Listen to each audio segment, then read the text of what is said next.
Hello and thank you everybody. Welcome to Covenant Calendar Club. We're so glad that you're here and we pray that you will be richly blessed as we dive into more study revealing Yahusha's calendar, the one that he used in the time that he used it.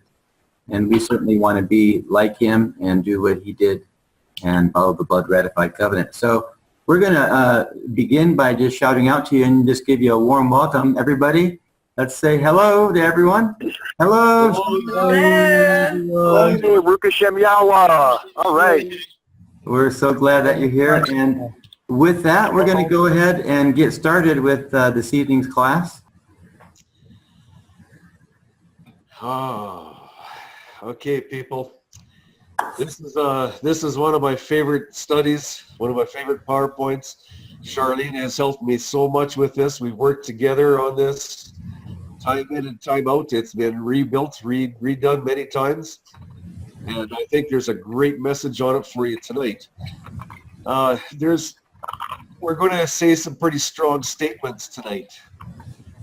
Very strong statements. And I don't want you to think that this is the conclusion just by basing it on this study alone. This study comes from years of research on this topic. So what I'm hoping that you'll see is the example that Yahusha gave in the Messianic Testament. And I'm hoping that you'll understand that he was witnessing for the covenant calendar. And I'm hoping that you will find this interesting enough that you will dig in and stick it out with Charlene and I as we go through the weeks with presenting the investigation on the moon. It is going to be an eye-opening experience, that I promise. Abba Yahuwah, thank you for this facility of technology that we can bring forth your word. I want to thank you that Mario has been gracious enough to donate his time to your word, to host this and bring it to groups of people that want to be on here. Abba, I ask that your Ruach lead out here tonight. May your word be heard, and no more and no less. Guide us and help us, Father, and give us the strength to deal with the traditions that we have been taught as truth. Deal with those traditions and do with them what we must do. And when we hear these truths, when we hear the words from the scriptures, let us shema, and that is to listen and to act accordingly, or to walk it out in our life. And Father, I ask a special blessing on each and every person that is here tonight listening, and those that will be listening to this study online at future dates. Thank you, Father, for this opportunity, and may each person be blessed. Amen. Amen. Amen. So for those of us, let's go ahead and mute our mics, and I guess we're going to hold our questions to the end. Is that, if I understood it right? Yeah, that's probably best. If there's a question that's really, really pertinent or like really need to know, then we can ask it. But for most part, it'd be best to let it go right through. Because what I find is a lot of the time when the questions are asked, if you go through and you hang on, if you go through the study, that question will be answered later on in the study. Okay. It breaks up the continuity when the questions are asked. Yes, and I think we have about 90 slides tonight, and I do believe all the slides are numbered. So if you have a question, just write down the number of that slide, and in the question and answer section, we can easily go back to that slide and pick up, just in case you can't remember what was there. So that's always an easy way to do it. Just have your pencil and your paper and just note that slide number. Okay, sounds good.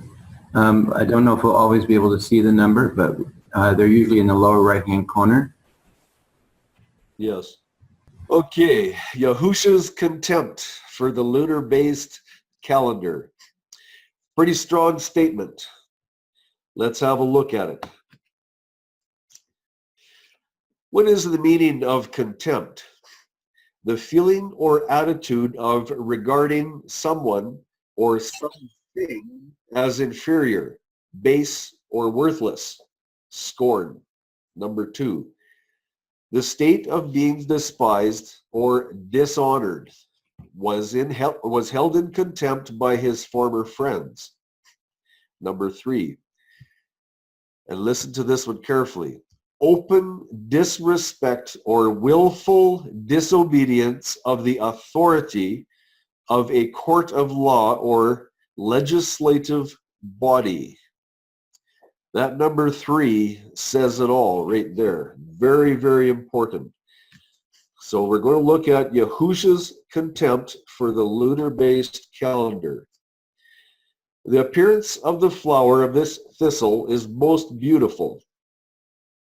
While the top surface portrays exquisite beauty, underneath the surface is a more rugged appearance. The deeper investigation reveals the location of the darker features. The thorns that destroy are in full abundance. They are an integral part of this plant. Pun intended. And for those that are not sure, I'm not really speaking about the plant that we see growing in the picture.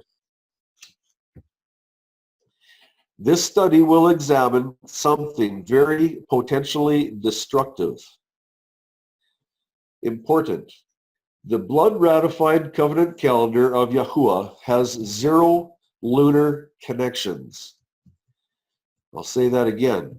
The blood-ratified covenant calendar of Yahuwah has 0 lunar connections. It is not a lunar solar calendar. This is a Mazzaroth facilitated light-based calendar. Have we applied sufficient attention to the documentations addressing the lunar-based calendar from the testimonies of the Tanakh?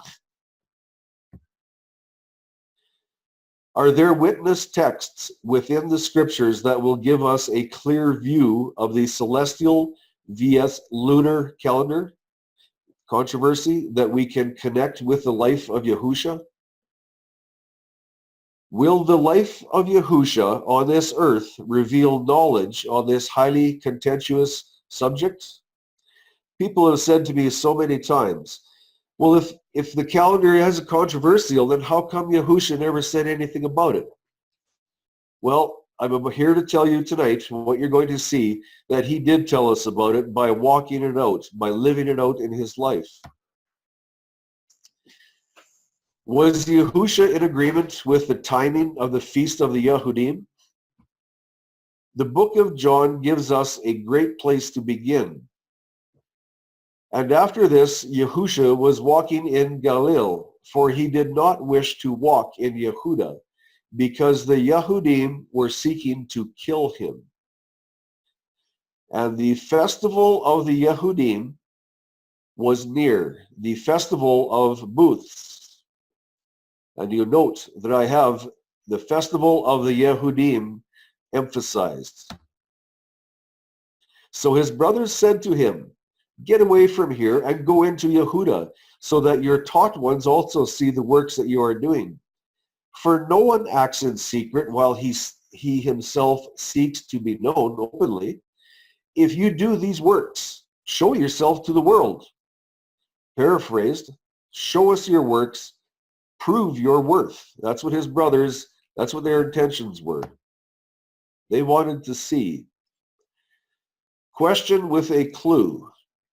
Why do the scriptures document the festival of the Yahudim? Leviticus tells us very clearly to whom the feasts and festivals belong. And for those that don't know, that's the Aleph Tav, direct reference to Yahuwah. Why then do the scriptures record this festival as the one that belongs to the Yahudim? Yahusha's brothers' unbelief. For even his brothers did not believe in him. Yahusha therefore said to them, my time, Yahuwah's covenant calendar, has not yet come, but your time, the lunar reckoned calendar, is always ready. Always through lunar manipulation. Yes, that's another very, very strong statement. And when you stick through these studies, you will agree with that 100%, because the details that's going to be brought out makes it very, very clear the manipulation that is done in this lunar calendar. Is it possible that the calendar of the Second Temple era was designed and adjusted according to the declared belief standards of the Jews, very similar to the lunar solar calendar of today? Is that possible? And that brings me to Solomon's verse where he says, there's nothing new under the sun. Maybe I just gave you a big hint. Important questions. Why did Yahusha declare the feast of the Jews to his brother as your time? Yahusha is the one who inspired the documentation within the Tanakh. Is it likely that we will find the same style of terminology used there too? Why on earth would Yahusha intentionally distance himself from a feast that was originally commanded by Yahuwah? Is not the feast of Sukkot found in Exodus 23:16, which is the everlasting covenant upheld under the Melchizedek administration?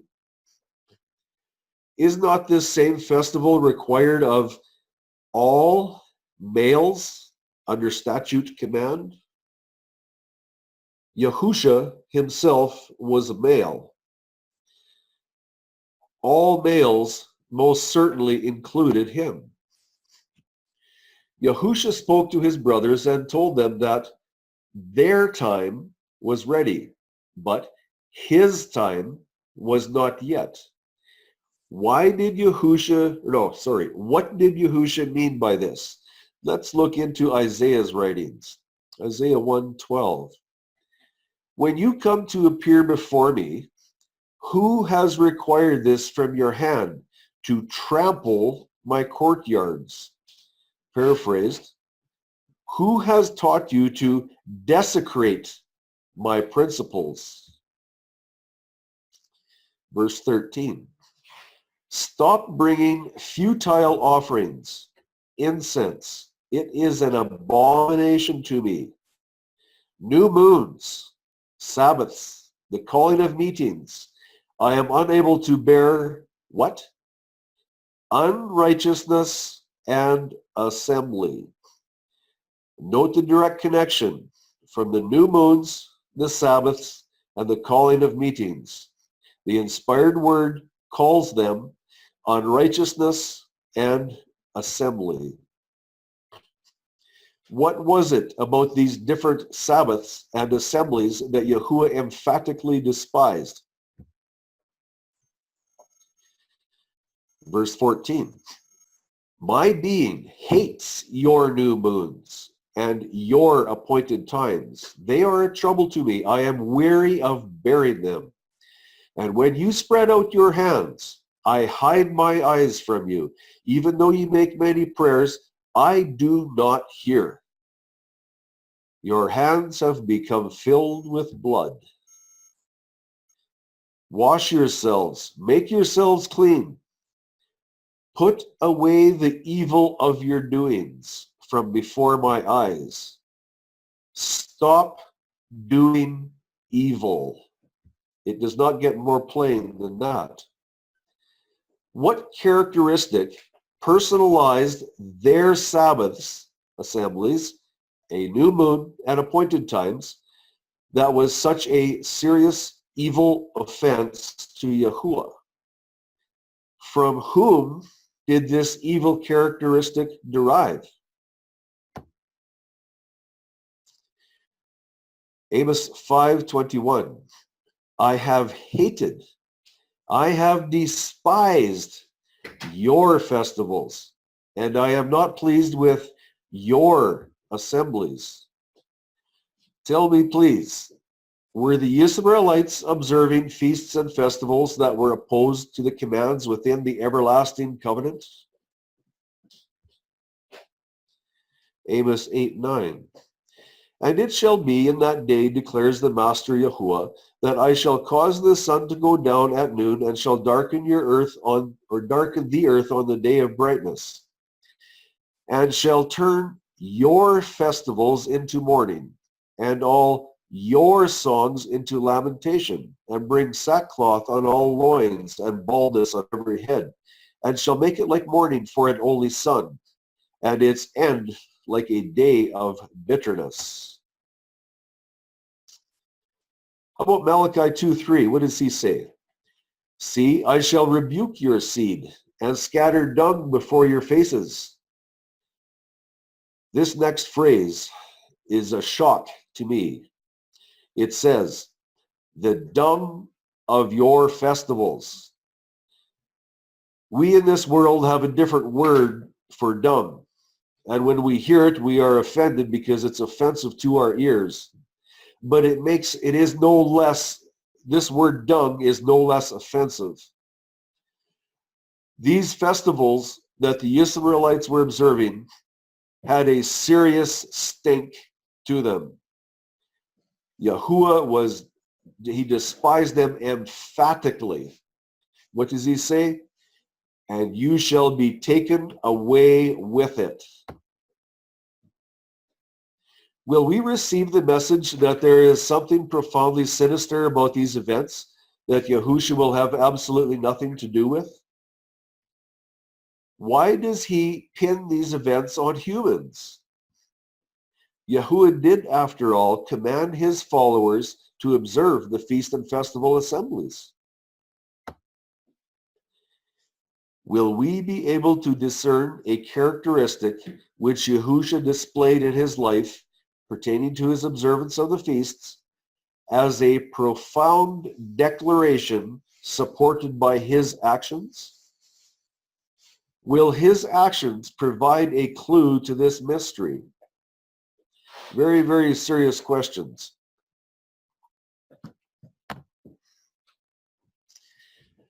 Back to Yahuwah's conversation with his brothers. It is impossible for the world to hate you, but it hates me. Did you read these next few words?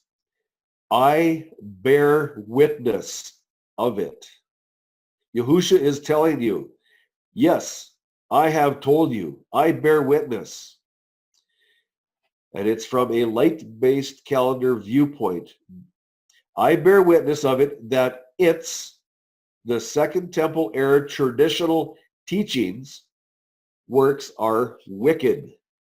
So Yahusha is telling us, I have given you witness. I have showed you, I have told you that the traditional teachings of the Second Temple era are wicked. So it is up to us to search this out. We need to see what these traditions of the Second Temple era are and why they are wicked. John 7:8. You go up to this festival. I am not yet going up to this festival, for my time, the blood-ratified covenant calendar for Sukkot, has not yet been filled. The 15th of Tishri, the 7th month, had not arrived yet, according to the Tekufa-based covenant calendar written in the Torah. Why should Yahusha go and observe the Sukkot festival when the Torah-appointed Kodesh, set-apart, light-based designated time for Sukkot had not arrived? I'll give you a minute to reread that sentence because there's a lot in there.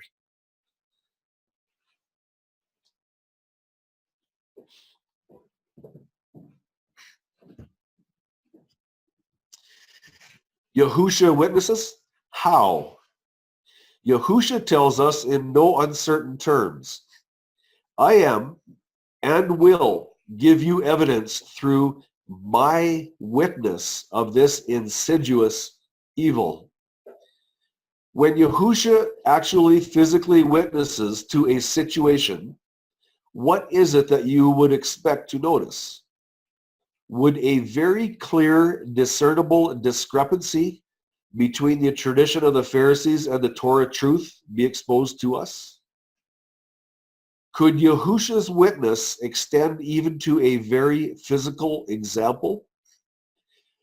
Or will his witness pass unnoticed over our heads? And I say, heaven forbid. Yahusha refrains from going, John 7:9. And having said this to them, he stayed in Galilee. Is this verse indicating to us that Yahusha had an exemption from being required to observe the statutes and attend the feasts of Yahuwah? What would an exemption do?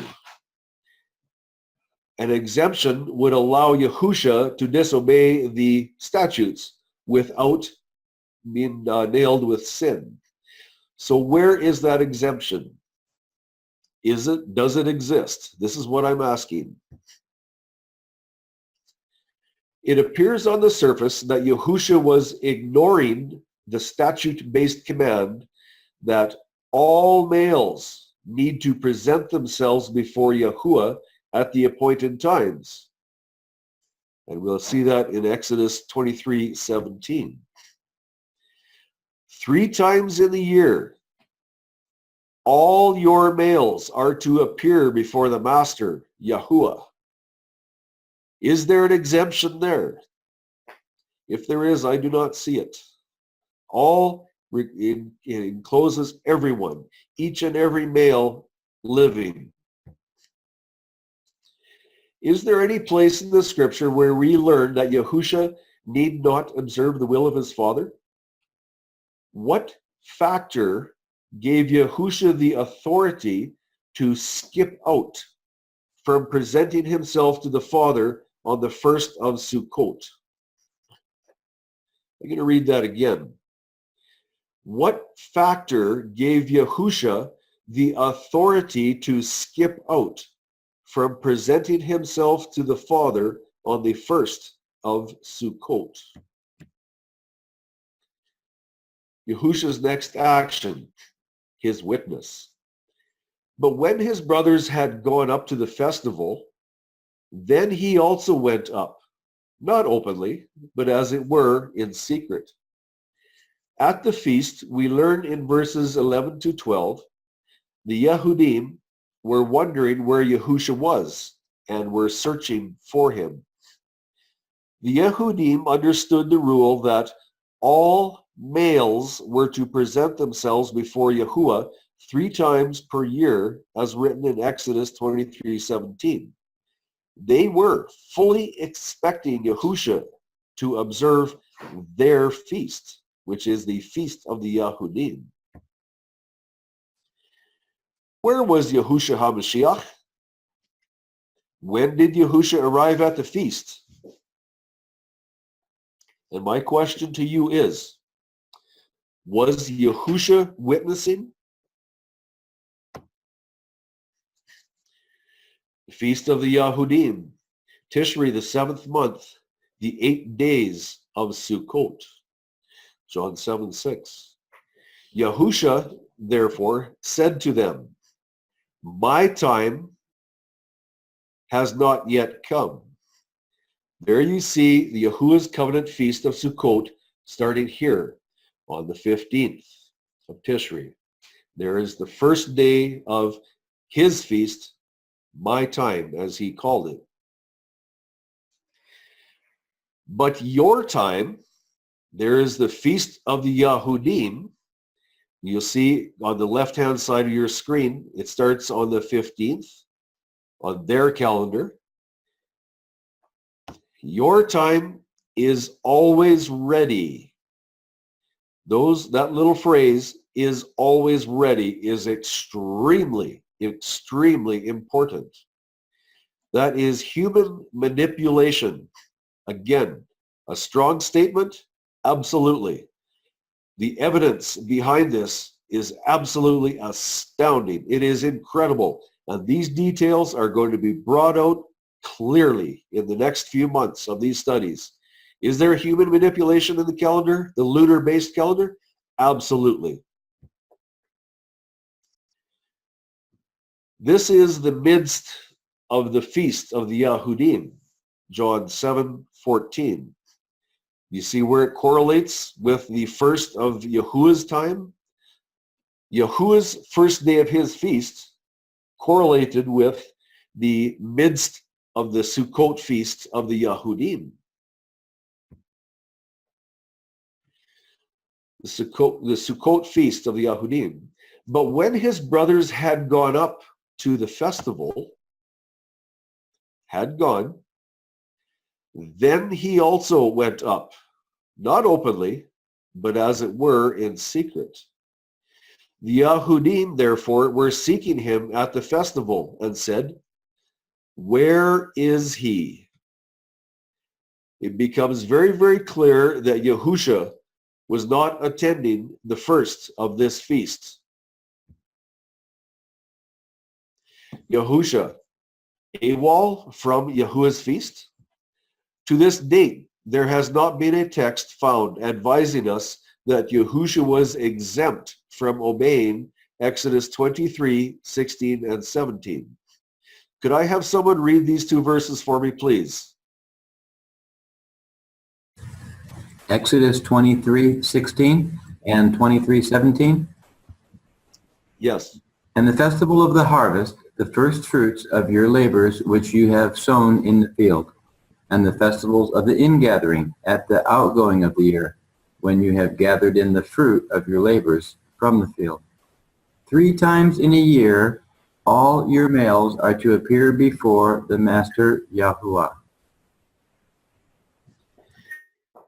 What scriptural right did Yahusha have to be absent from the first Sabbath of Sukkot?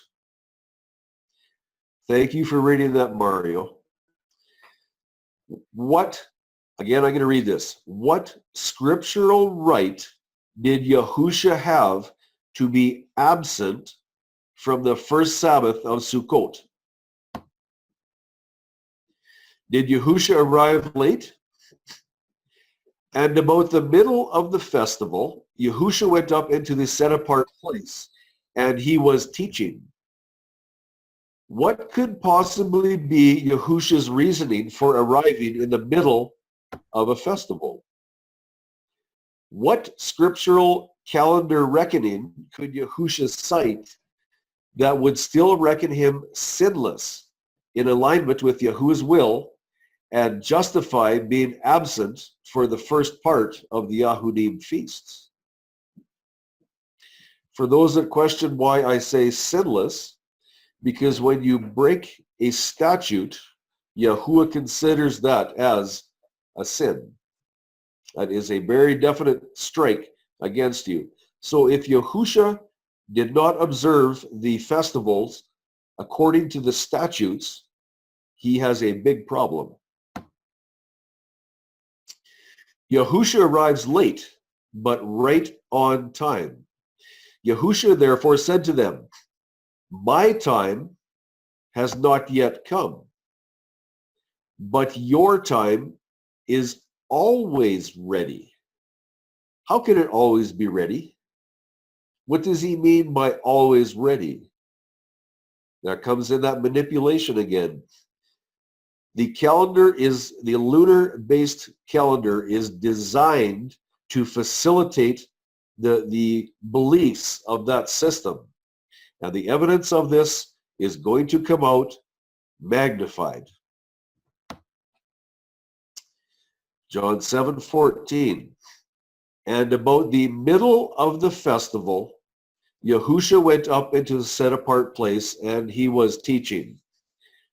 So what could Yahusha call on for an exemption for the first 3 days of not showing up, of not presenting himself to the Father?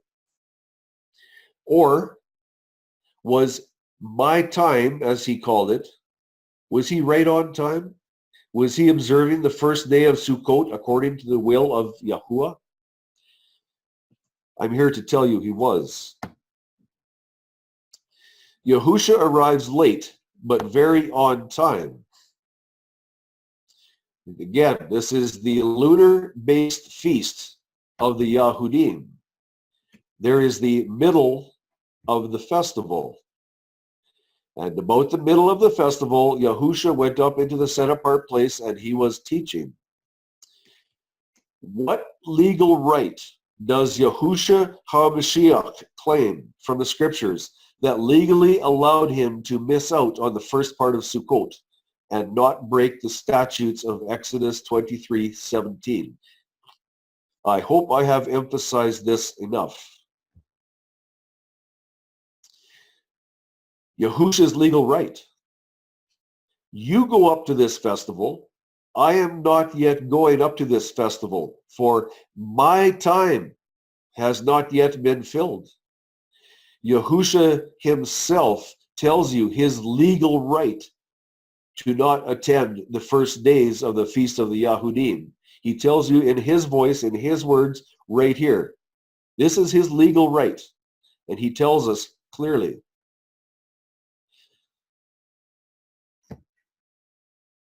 Where do we find Yahusha's time?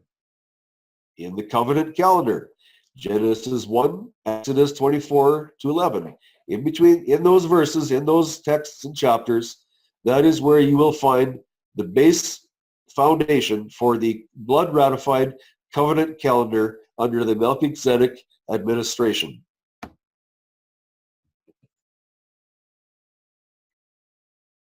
Melchizedek witness or lunar confusion. Some say Sukkot starts here. Some say Sukkot starts here. I say it starts according to the Matzeroth. Some want me to believe it's based on the moon. And I have a sliver moon pictured here, but this applies to all phases of the moon, or conjunction, or either quarters or full moon, whatever phase it is.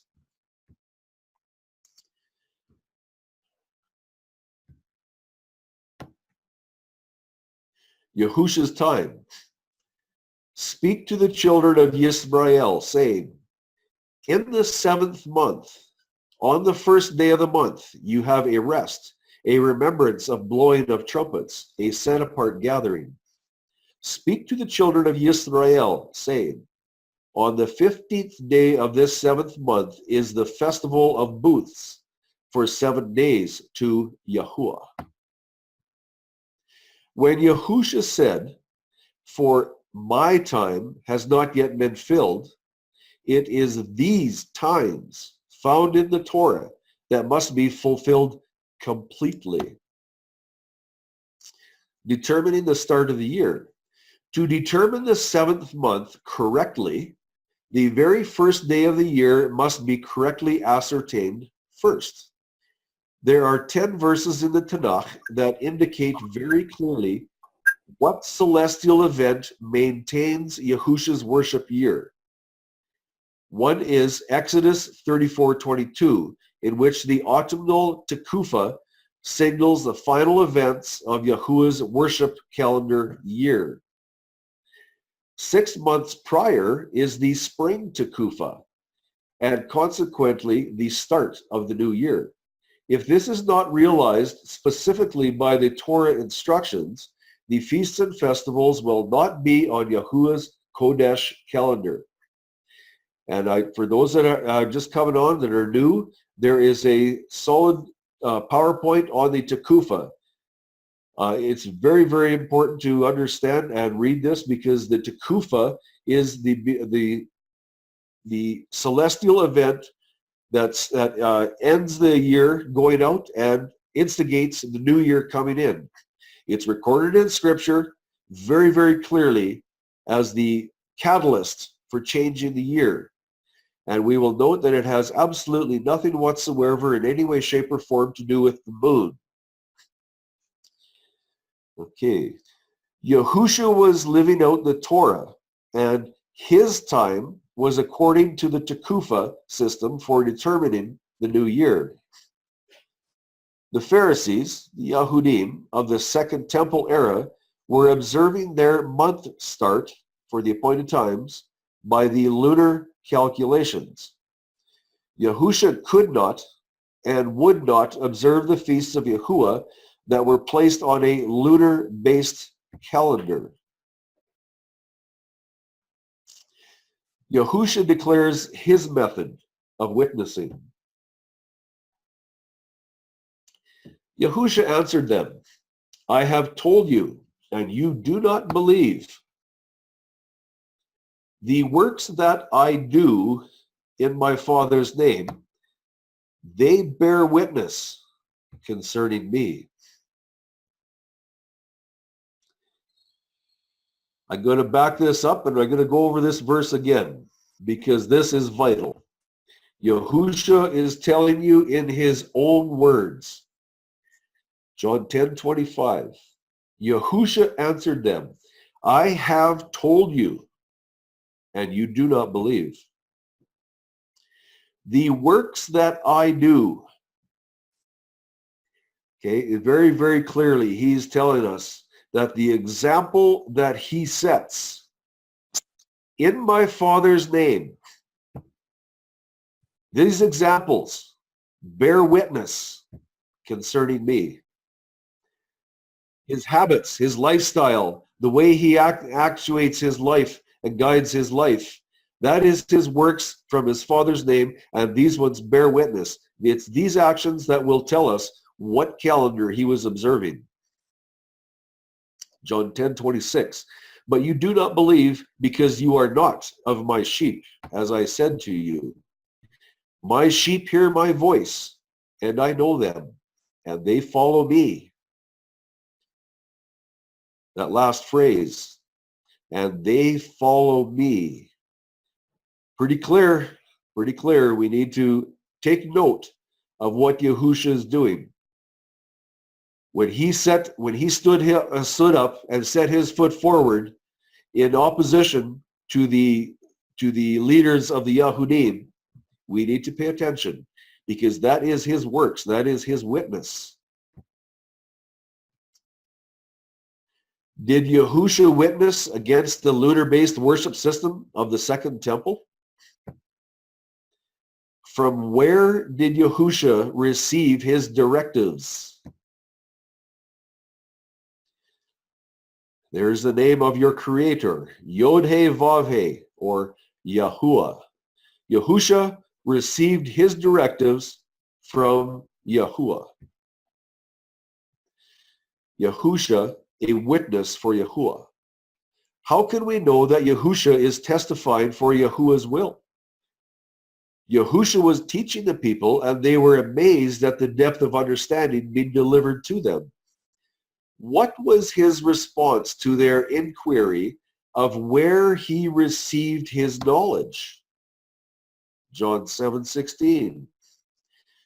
Yahusha answered them and said, my teaching is not mine, but his who sent me. Can we verify this from the Torah?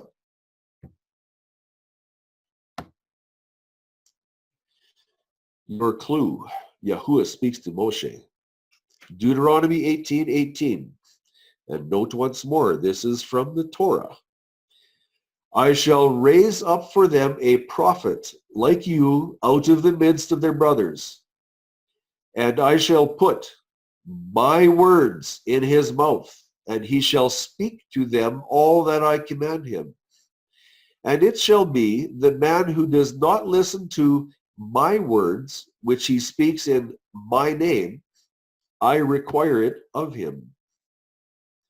With this information in mind, when Yahusha told his brothers, my time has not yet come, from whom did these words originate?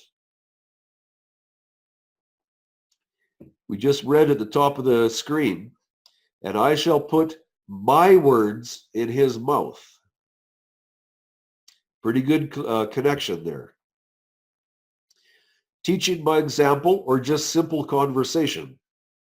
When Yahusha told his brothers, my time has not yet come, is it possible he was alluding to an imposter calendar issue which was being enforced by the high priest at that time? Would that also be the imposter high priest that later tore his faulty priestly garment? Huge clue there. Huge. Was Yahusha teaching his brothers with words instilled in him from Yahuwah, and also by walking out his physical example? Let's read his words further in the same conversation with his brothers. If anyone desires to do his desire, he shall know concerning the teaching, whether it is from Elohim or whether I speak from myself. He who speaks from himself is seeking his own esteem, but he who seeks the esteem of the one who sent him is true, and no unrighteousness is in him. Yahusha's example.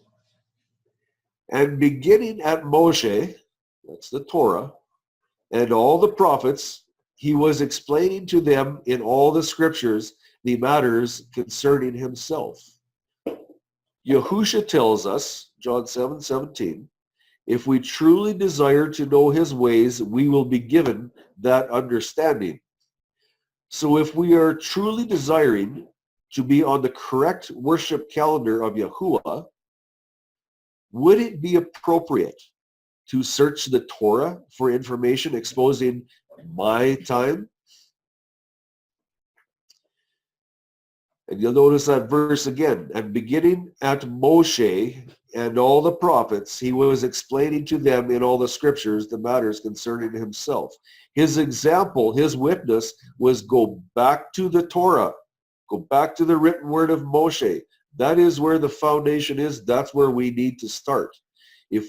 Isaiah has told us 7 times, if we want to know the ending, we have to understand the beginning.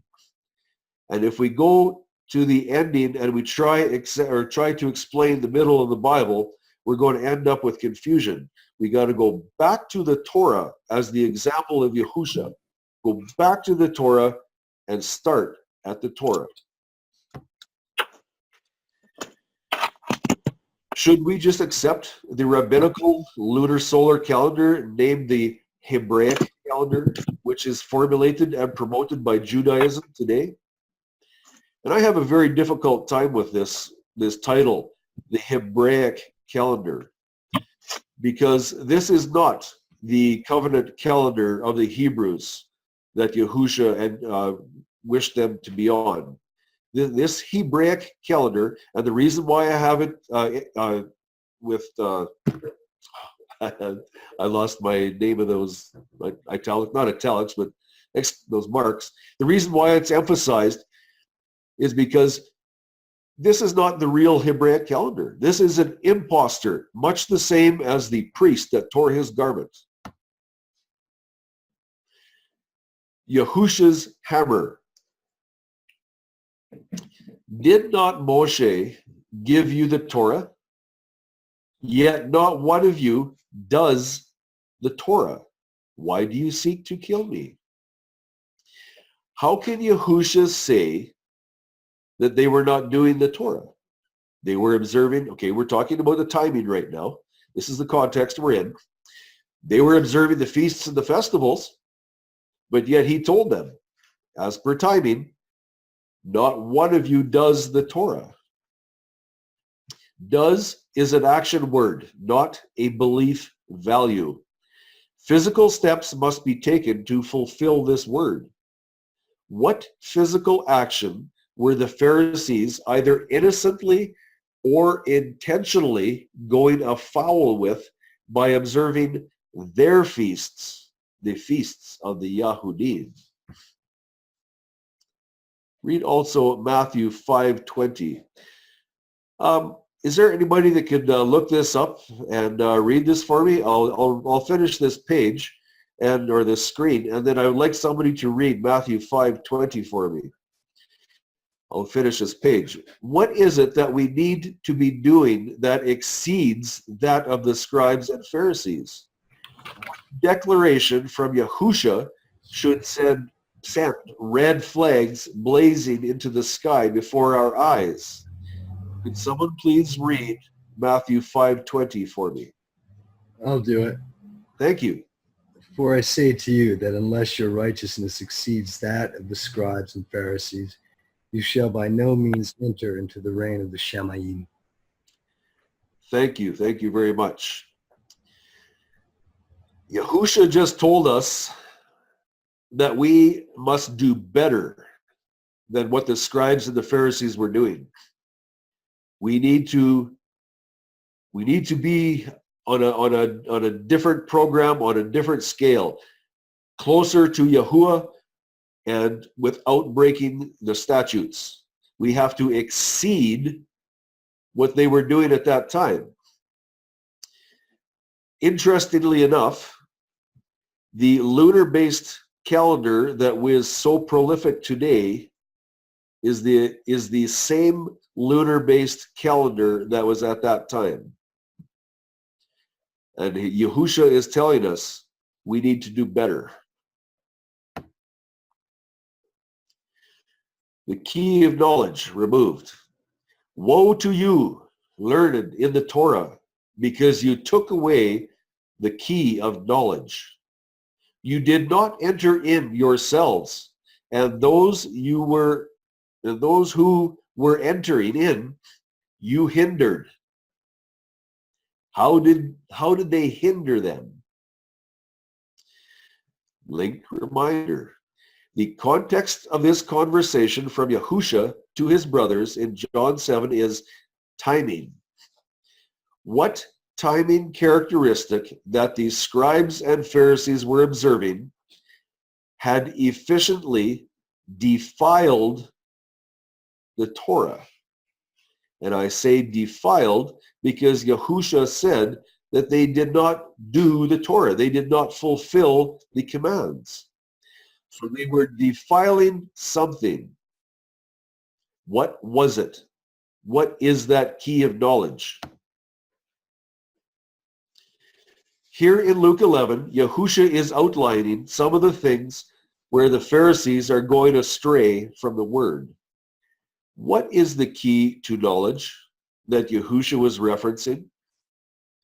A key is the vital piece of information that opens the portal to knowledge. Where in the scriptures do we find a description of infinite knowledge? Yahuwah tells us where to find knowledge. Psalms 19:1. The heavens are proclaiming the esteem of El, and the expanse is declaring the work of his hand. Day to day pours forth speech, and night to night reveals knowledge. What is it? It's the Matzaroth. There is no speech, and there are no words. Their voice is not heard. Their line has gone out through all the earth, and their words to the end of the world. In them he set up a tent for the sun. And it is like a bridegroom coming out of his room. It rejoices like a strong man to run the path. Its rising is from one end of the heavens, and its circuit to the other end, and naught is hidden from its heat. This is the Matzaroth. For those that are unsure, do not know about the Matzaroth, this is the 12 major constellations that go around every 24 hours. They go around and circle the earth at night. This is the master plan of salvation written in the stars in picture form. If we go up to verse 2, the second one down, it says, day to day pours forth speech, and night to night reveals knowledge. What is that knowledge? That is the plan of salvation. And what is the centering pin on that plan of knowledge or plan of salvation? That is the Tekufa. That is the very day that ends the year, that initiates the new year. Why is that the key of knowledge?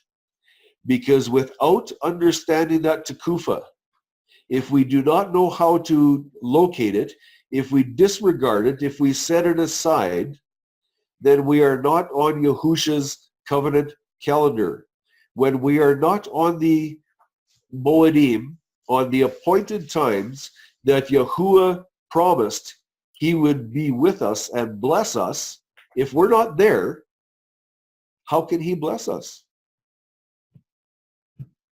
If we disregard his calendar and his words, we will not be able to receive the fullness of his blessings. That key to knowledge, as I understand, is the Tekufa. That is the centering pin that sets us on the schedule with Yahuwah, on his Moedim, as he promised on his times. When Yahusha said, my time is not yet, that my time, his appointed times, are determined by the Tekufa within the Matzaroth. What knowledge are we searching for? The Matzaroth contains the full, accurate outline in detail of this knowledge, the complete plan of salvation. And you'll find many references to the Matzaroth in the book of Job. The Matzaroth's Tekufa is the centering pin, if you will, which determines the start of Yahuwah's new worship year. And I ask you, if you have not seen this PowerPoint, this study on the Tekufa being unveiled, I ask you to please look at it. The importance of this is paramount. I put it right up there with oxygen. The Tekufa is the ultra-specific celestial event which places us on the correct schedule to receive the full blessings of Yahuwah. When we accept the removal of the Tekufa, Yahuwah's centering pin of timing, and we follow along in the pagan lunar traditions, we then have placed ourselves on our adversary's schedule. Pretty strong statement. Very, very strong statement. And all I can say at this point is, in the next few months, the amount of material, the evidences that is going to come out is going to be absolutely outstanding. You owe it to yourself to be there and look at these details. Charlene has got this laid out so incredibly well. It is going to just, well, it makes me tremble in my shoes, and I've already seen it. At the bottom of the screen, the dragon claimed in Isaiah 13 and 14, that he would control the Moedim. By accepting the lunar traditions, we accept the dragon's usurped authority. Why is the sun given prominence by receiving a special designated dwelling place within the master time clock, the Matzaroth of Yahuwah? The sun's tabernacle, or dwelling place in the Matzaroth, is the start and ending point of its circuit in the heavens, the Tekufa. I'll say that Tekufa is the equinox for people that are unsure of the word Tekufa. And if you don't understand this, remind me, because I'm used to seeing this word all the time. And for those that are new, the Tekufa is the equinox. There's two of them. There's a spring equinox and a fall equinox. The Hebrew word is Tekufa. And we have a lot of information on that too. We have been taught that the moon is the guiding light to start the worship year to Yahuwah. Why then is there no mention of this supposed all-important figure in the Matzaroth, which is the ultimate eternal master time clock of Yahuwah? No moon. Why? Is it possible that the wool has been pulled over our eyes? Again?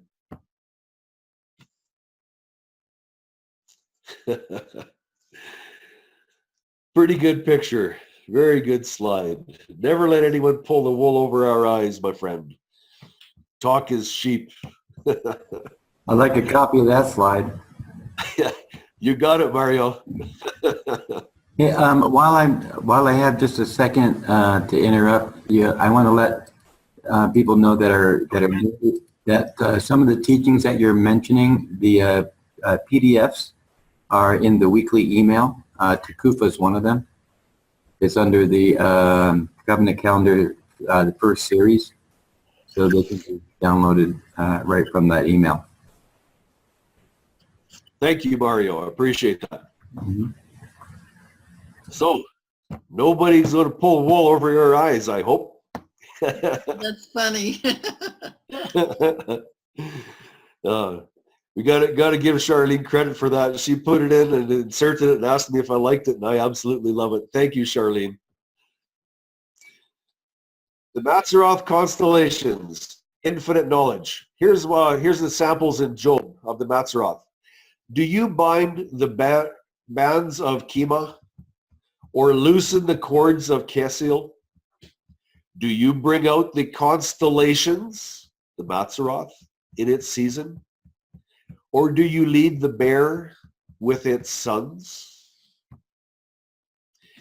The Mazzaroth is the master time clock of Yahuwah. He used this system of determining time at the start of the Hebrew nation. See Genesis 17, 18, and 21, verse 2. Yahuwah does not change. Yes, this Mazzaroth-based system was right from the very first day of creation. I am just pointing out that the birth of Isaac was timed by the Mazzaroth. Very interesting stuff. The exodus of the Israelites from Mitzrayim was timed by the appointed times, which is governed by the Mazzaroth. The entire plan of salvation within the Mazzaroth constellations is written in the sky every 24 hours. These constellations up in the sky tell in skeleton form, they tell the complete plan of salvation right from Genesis 1 to Revelation 22. You don't need a language. You don't need to be able to speak. You don't need to be able to hear. If you can see the stars, you can get the entire plan of salvation. It's that profound. It is the first witness in the sky. It is the top one. And I say that because the adversary cannot tamper with it. Yes, he has taken the names and tried to hide them. And he has tried to give the stars different meanings. But the truth has been recorded. If you ever get a chance to read Witness of the Stars, that is an incredible, incredible good place to start to learn about the Mazzaroth. I highly recommend it. Keys to knowledge, the Mazzaroth's rulership. Immediately after Job writes about the Mazzaroth in verses 31 and 32, he asks, knowest thou the ordinances of heaven? Canst thou set the dominion thereof in the earth? KJV. Do you know the laws of the heavens? Or do you set their rule over the earth? You know, back that up one more time. Or do you set their rule over the earth? What rules the earth? The Mazzaroth is the granddaddy official stopwatch of Yahuwah. It is that system that he guides this earth and judges this earth by timing. The Mazzaroth is where it's at. No mention of the moon. I'm sorry. It's not there. Job references the Mazzaroth, then within a question clearly indicates of their commission for dominion over the earth. What dominion? The Mazzaroth has absolute governing control as the commissioned time clock of Yahuwah over eternity. Immediately after Job writes about the Mazzaroth, I already read this one. Yeah, I must have this slide twice. We'll have to remember that. Job identifies the light of the moon. I'm going to back that up for a little bit of emphasis here. Go over this one more time. Job identifies the light of the moon. See, even the moon does not shine, and the stars have not been flawless in his eyes. The moon does not have light. A celestial position comparison. The scriptures, Psalms 19:14, inform us that the sun has been given a designated permanent residence within the Mazzaroth. It is an ohel, a dwelling place. What physical position, in a spiritual sense, has been given to the moon in the final days of this earth? And a great sign was seen in the heaven, a woman clad with the sun, the moon under her feet, and on her head a crown of 12 stars. Interesting that the sun is given a special permanent residence within the Mazzaroth. And yet the moon has been shown as under the feet of the bride of Yahuwah at the end of time. To the bride of Yahusha, I should say.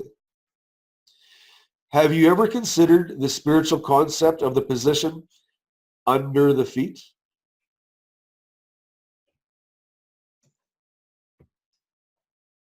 Is it a position of authority? Is it a solid platform for a truthful belief system as we have been coerced into accepting without questioning it? For scriptural insight or examples on this positioning, review the study Standing on the Moon. And yes, this one too is available in this link that you have on Covenant Calendar Club. I highly recommend you go over this carefully, because what you will see there might not be what you have been previously taught. I know it most certainly was not what I was taught. Mazzaroth constellations, 12. There are 12 Mazzaroth constellations that expose the full and complete plan of salvation in the sky. One constellation for each month of the year. There is not a 13th constellation nor a 13th month. One constellation for each month of the year that the tree of life produces fruit, as written in Revelation 12:2. Revelation tells us that there are 12 fruits. Let's read it carefully. In the midst of the street of it, and on either side of the river, was there the tree of life, which bare 12 manner of fruits, and yield her fruit every month. And the leaves of the tree were for the healing of the nations. You'll notice very clearly that there is no mention of a 13th month. Why do I say a 13th month? Because that is the base foundation of your lunar-based calendars. They must have a 13th month to readjust them to the calendar. The scripture does not support that whatsoever in any way, shape, or form. Once again, the evidence that you're going to see is going to just be outstanding on that statement. There are 12 fruits of the tree of life, 12 Mazzaroth constellations, 12 captains reserved for taking care of Solomon's kingdom, one for each month, 12 tribes of Yisrael, 12 divisions in a light season declared by Yahusha, 12 months in the prophetic years, 30 cycles per month, 12 months in the year of Noah's flood, proven 30 cycles per month. 12 months in the year that Joshua entered Canaan. 12 months in the year that Yahusha stood up to speak on that last great day of Sukkot. And 12 months in the year of Yahusha's ultimate sacrifice. And if this slide was longer, you would see more 12s, because there are more 12s in the scriptures. Question.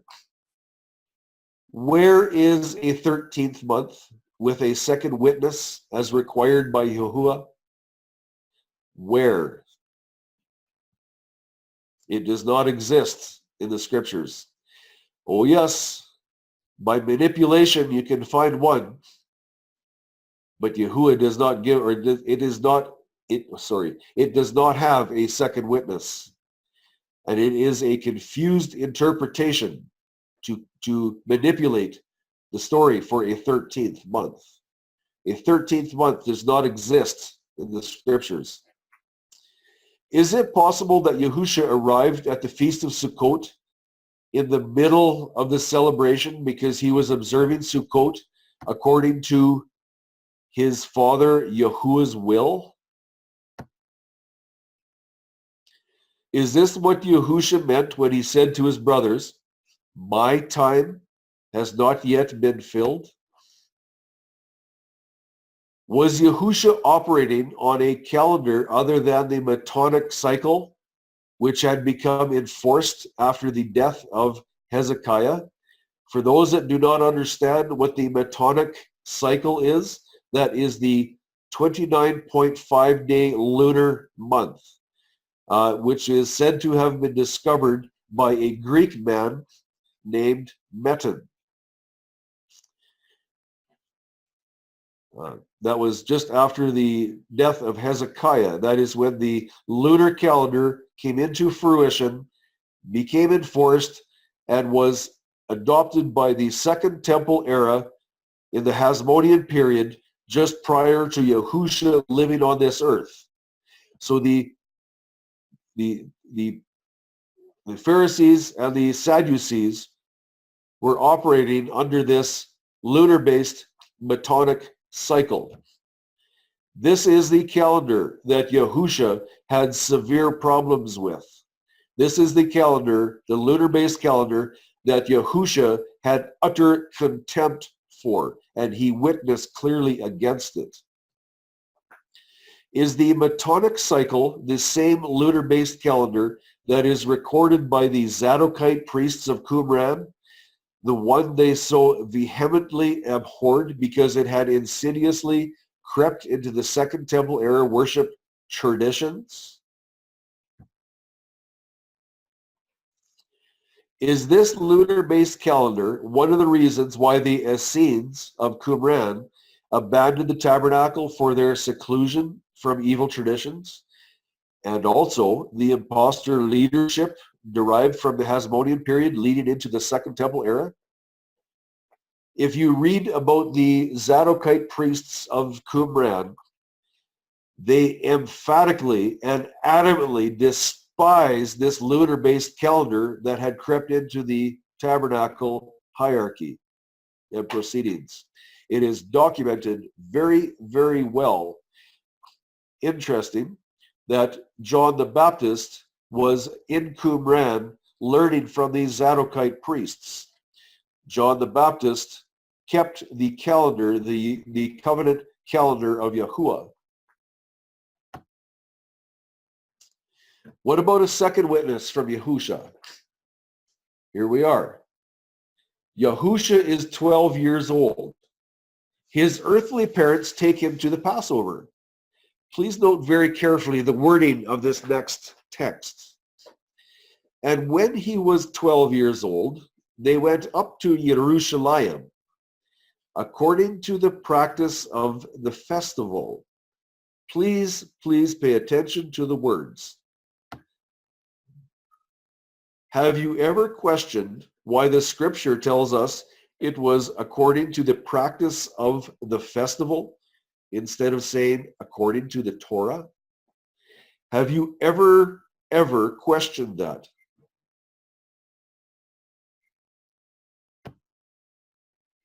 Luke 2:42. When he was 12 years old, they went up to Jerusalem after the custom of the feast. That is the King James Version. What and or who set the customs of this feast of the Yahudim?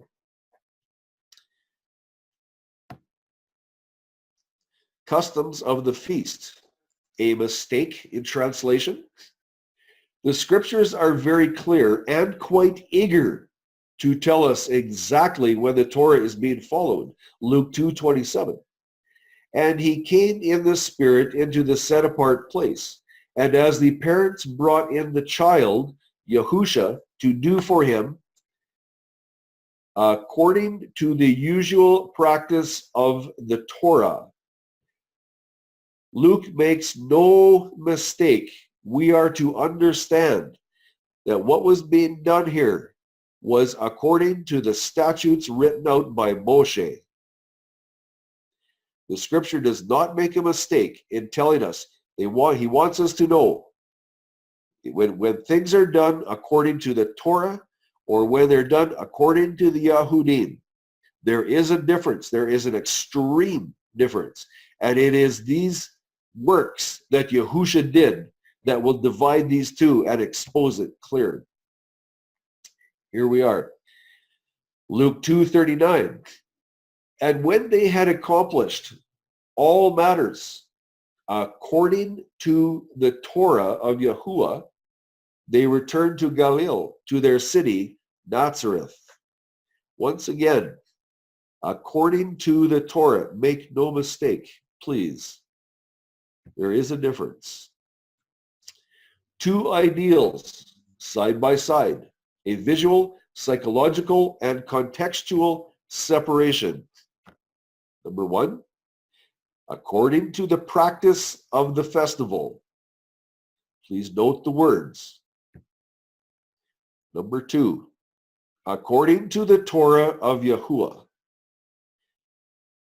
I ask you one more time, has anybody noticed this before when they read the scriptures? Have you ever clued into this, that there is a difference? Practice of the festival, Luke 2:43. When they had accomplished the days, as they returned, the child Yahusha stayed behind in Jerusalem, and his parents did not know it. I believe his mother had a very, very good idea who he was. She might not have known the depth of who Yahusha was, but I believe she had a pretty good idea. And I ask the mothers that are watching this, is there a possibility, any possibility that you could travel off with a son who is so incredibly special? Could you travel off and leave him behind? Was this a mistake? Did his parents just forget? Was it just something that casually happened? I ask you another question. Was this under the full control of Yahuwah and Yahusha? Was this intentional? The scriptures do not say when they had fulfilled the Torah. You notice above, it says, when they had accomplished the days. There is a difference. We are to understand this text is telling us by the context from the previous verse that when they had accomplished the days according to the practice of the festival of the Yahudim, there's a difference. Yahusha's parents had outright left him behind, to be quite frank. Just a trivial accident or Torah fulfillment. When Yahusha's earthly parents forgot about Yahusha and left on their return home journey, was this just a coincidental act of forgetfulness? Or was the Torah deliberately being fulfilled? Wording this differently.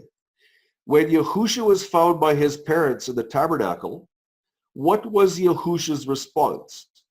And does it correspond to the teachings found in the Torah? Again, when Yahusha was found after 3 days, witnessing of his Father's will in the tabernacle, was he appropriately living the Torah? John 1:1. In the beginning was the Word, and the Word was with Elohim, and the Word was Elohim. I ask you again, was Yahusha living the Torah? When he said that he witnessed, and by his works he witnessed, was Yahusha living the Torah? Was he living out, walking out, witnessing with Yahuwah's will? Yahusha's response to the inquiry. And having seen him, they were amazed. And his mother said to him, Son, why have you done this to us? See, your father and I have been anxiously seeking you.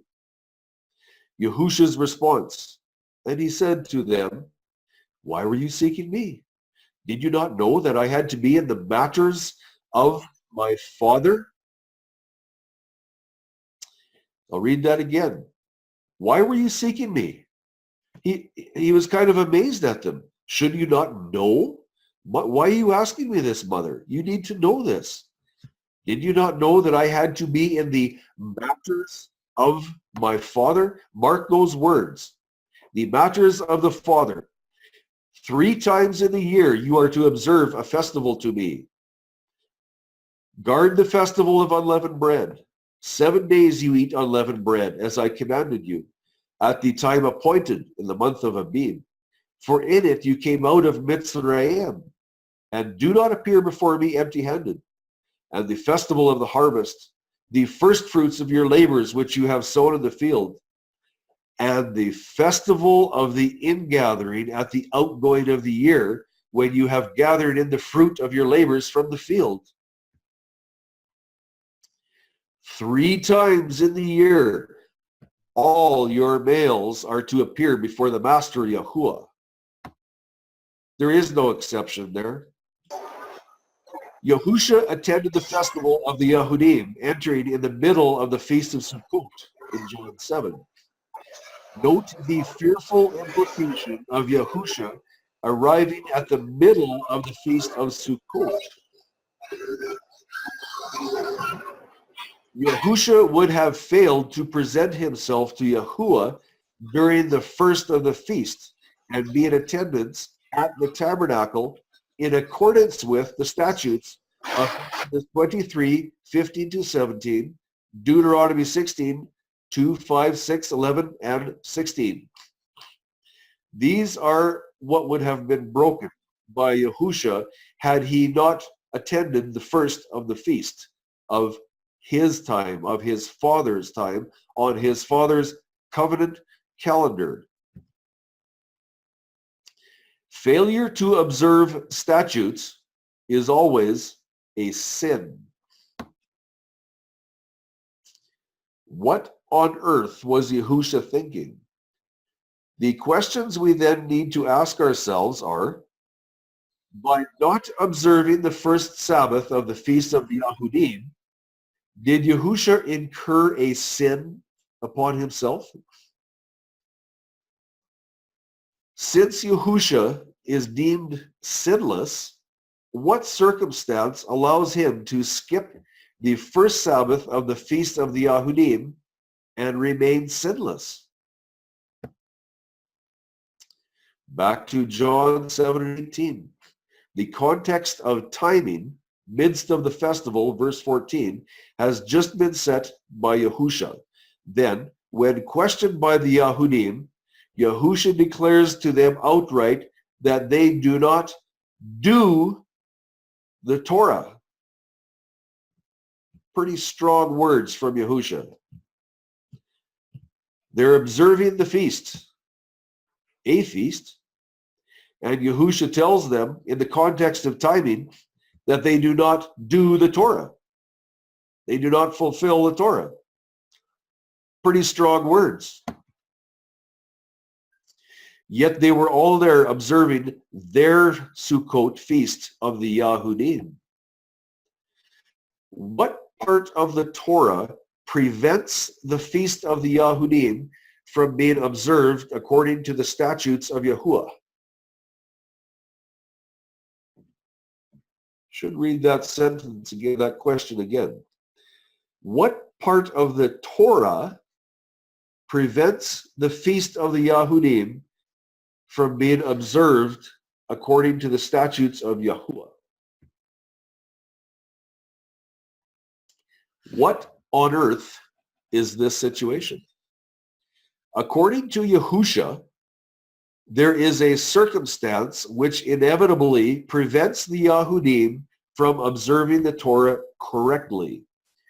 Does this same optional tradition also effectively exclude Yahusha from Yahuwah's wrath when he began attending at the middle of their feast? Remember, this is an optional tradition on earth. Again, tradition. Does this same voluntary circumstance of tradition effectively exclude Yahusha from having incurred sin by entering at the middle of their feast? When I got this big box up there with tradition, that tradition has removed the Tekufa, the equinox, the start of Yahuwah's year, and has inserted the lunar-based belief of looking to the moon to determine times. It is this tradition that effectively could exclude Yahusha from occurring sin when he entered at the middle of their feast, because it was not his feast that he missed. He entered the feast at the beginning of his feast, Yahuwah's feast. He does not observe any tradition. The Yahudim's feast has ended. John 8 documents Yahusha returned to the tabernacle the very next day or very next morning at dawn.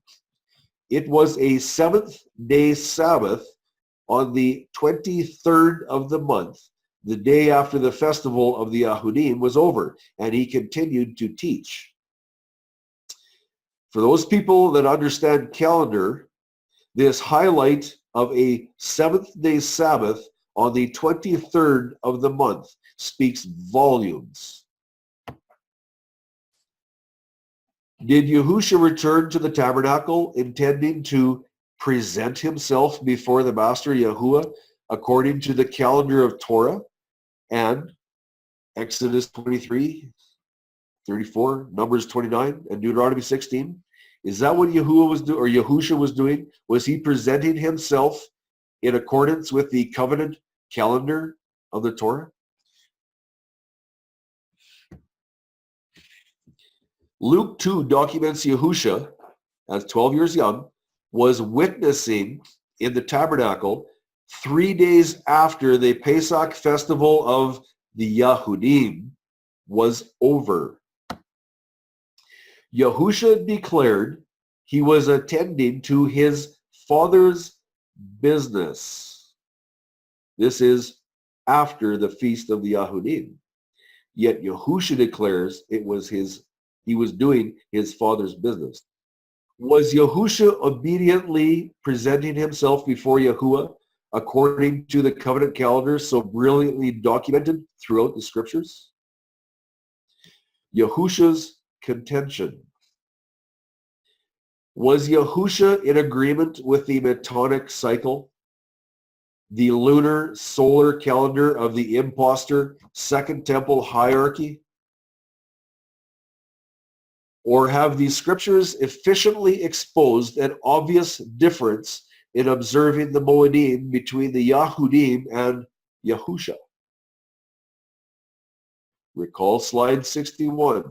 The voluntary tradition, that is the lunar-based calendar, that is which creates the circumstance which removes Yahusha from being held accountable by the feast of the Yahudim.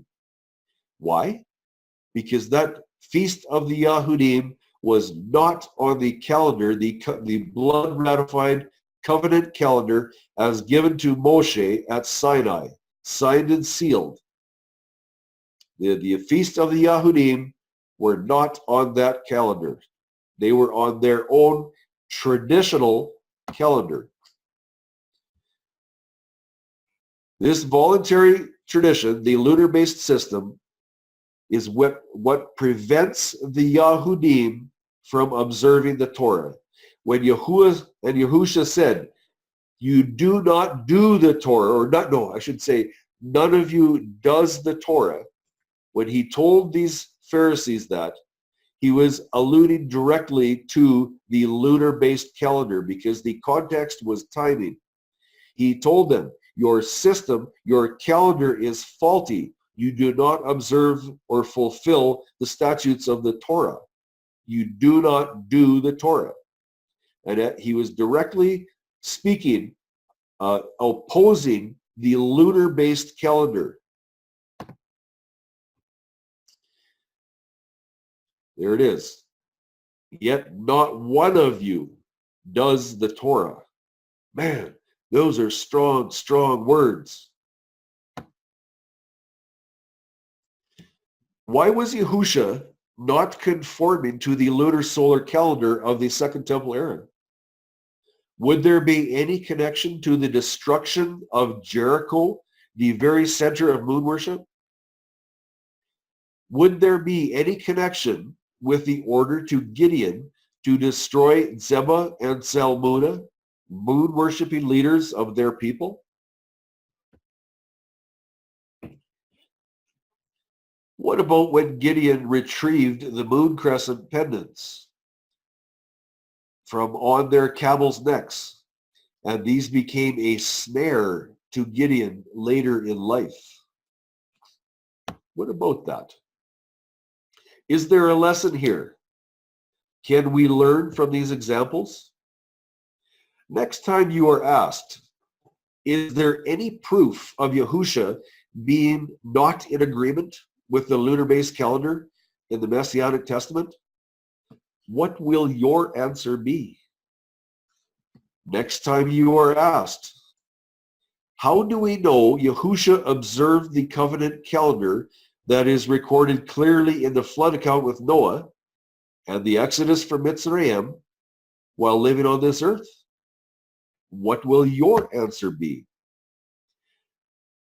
Do we have any other information available to us on this topic from the brother of Yahusha? Yaakov, half-brother to Yahusha. Some will know that as James, as we see in the verse. Yaakov has provided us with a mountain of information within one verse. James 1:17. This was pointed out to me one day. I was having a Bible study with my sister, and we were sitting there reading the scriptures, and she brought this verse to me. She says, what about this verse? And I had read it several times, but it didn't click. And Yahuwah brought her to my place to study, to point this verse out to me. Because when I read it, the hair stood up on the back of my neck, and my heart started to race. I'm going to read you this verse. Every good gift and every perfect gift is from above, coming down from the Father of lights, with whom there is no change, nor shadow of turning. Question, does the moon cast forth its own light? No. What lights could this verse possibly be pointing to? What about Genesis 1:16? There we read that Yahuwah made two great lights. Now I gotta go back to this verse, nor shadow of turning. This word, oh man, I forget the word. It's used once in the scriptures, and it points to the very specific celestial event of the Tekufa. It points directly towards that. James is telling us, this is long after the death of Yahusha. He says that Yahuwah does not change, and he recognized that they observed the Tekufa Mazzaroth-based calendar, or the light-based calendar, previously, all through history, right from creation, and he tells us there is no shadow of turning, nothing changes. That shadow on a properly installed time clock, that shadow will draw a straight line, perfectly straight, when it goes over on the Tekufa, on the equinox. On either day, on either side of the Tekufa, the equinox, that shadow will have an arc. That shadow will turn. So James is telling you very, very clearly the very system of determining time. Yahuwah does not change, and he declares it as the Mazzaroth-based calendar, the light-based calendar of Yahuwah. Okay, I'm going to go back to the bottom sentence here again. No. What lights could this verse possibly be pointing to?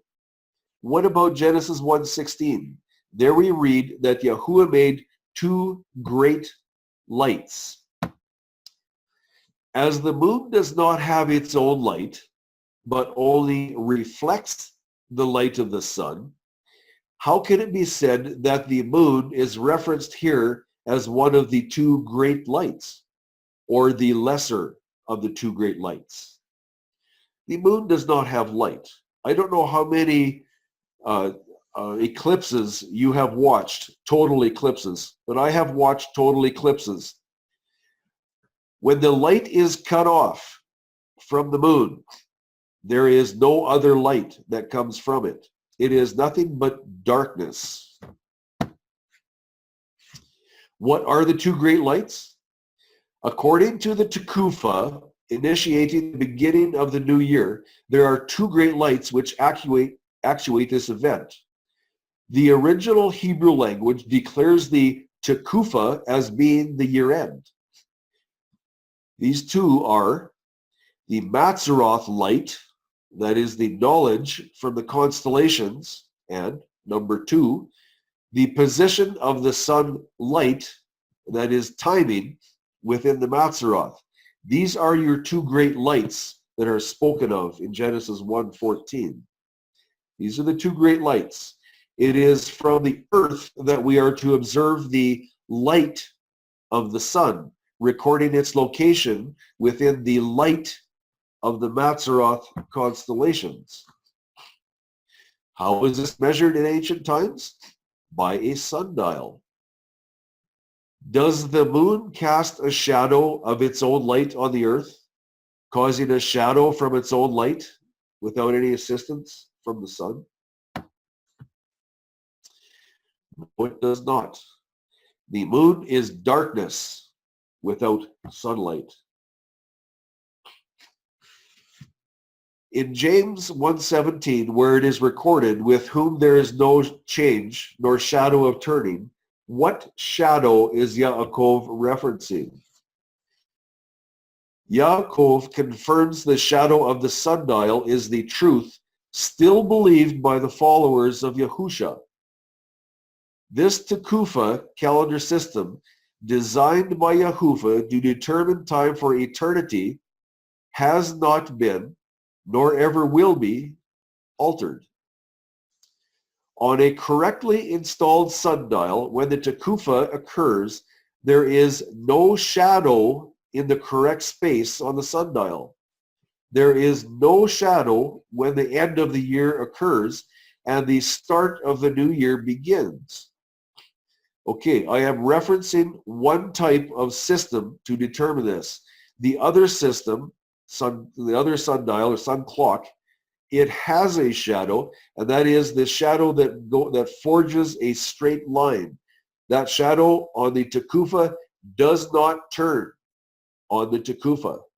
No shadow of turning, as recorded by James. That system, it was still in effect after Yahusha died. Yaakov informs us most certainly that with the Father of lights, there is no change. Yahuwah did not, at the time of the sundial incident with Hezekiah, change his system from a Takufa-based calendar to a lunar-based calendar, the Metonic cycle. The Metonic cycle is a designer, read false, 29.5 cycle month. Strong statement. Yes, it is. Yahuwah's celestial boundary. This is Yahuwah's definition of a 360-degree circuit in the heavens. Ecclesiastes 1:5.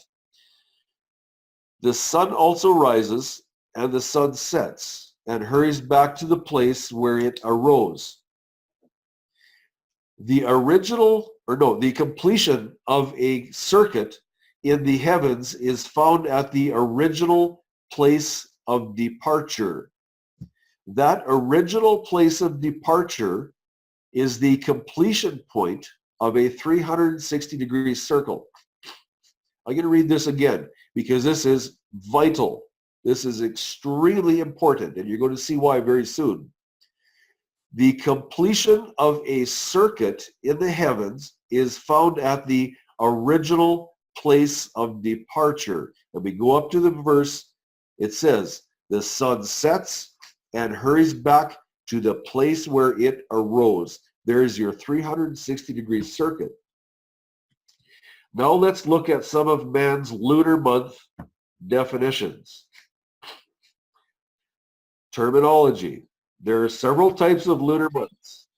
Usually the term lunar month refers to the synodic month because it is the cycle of visible moon phases.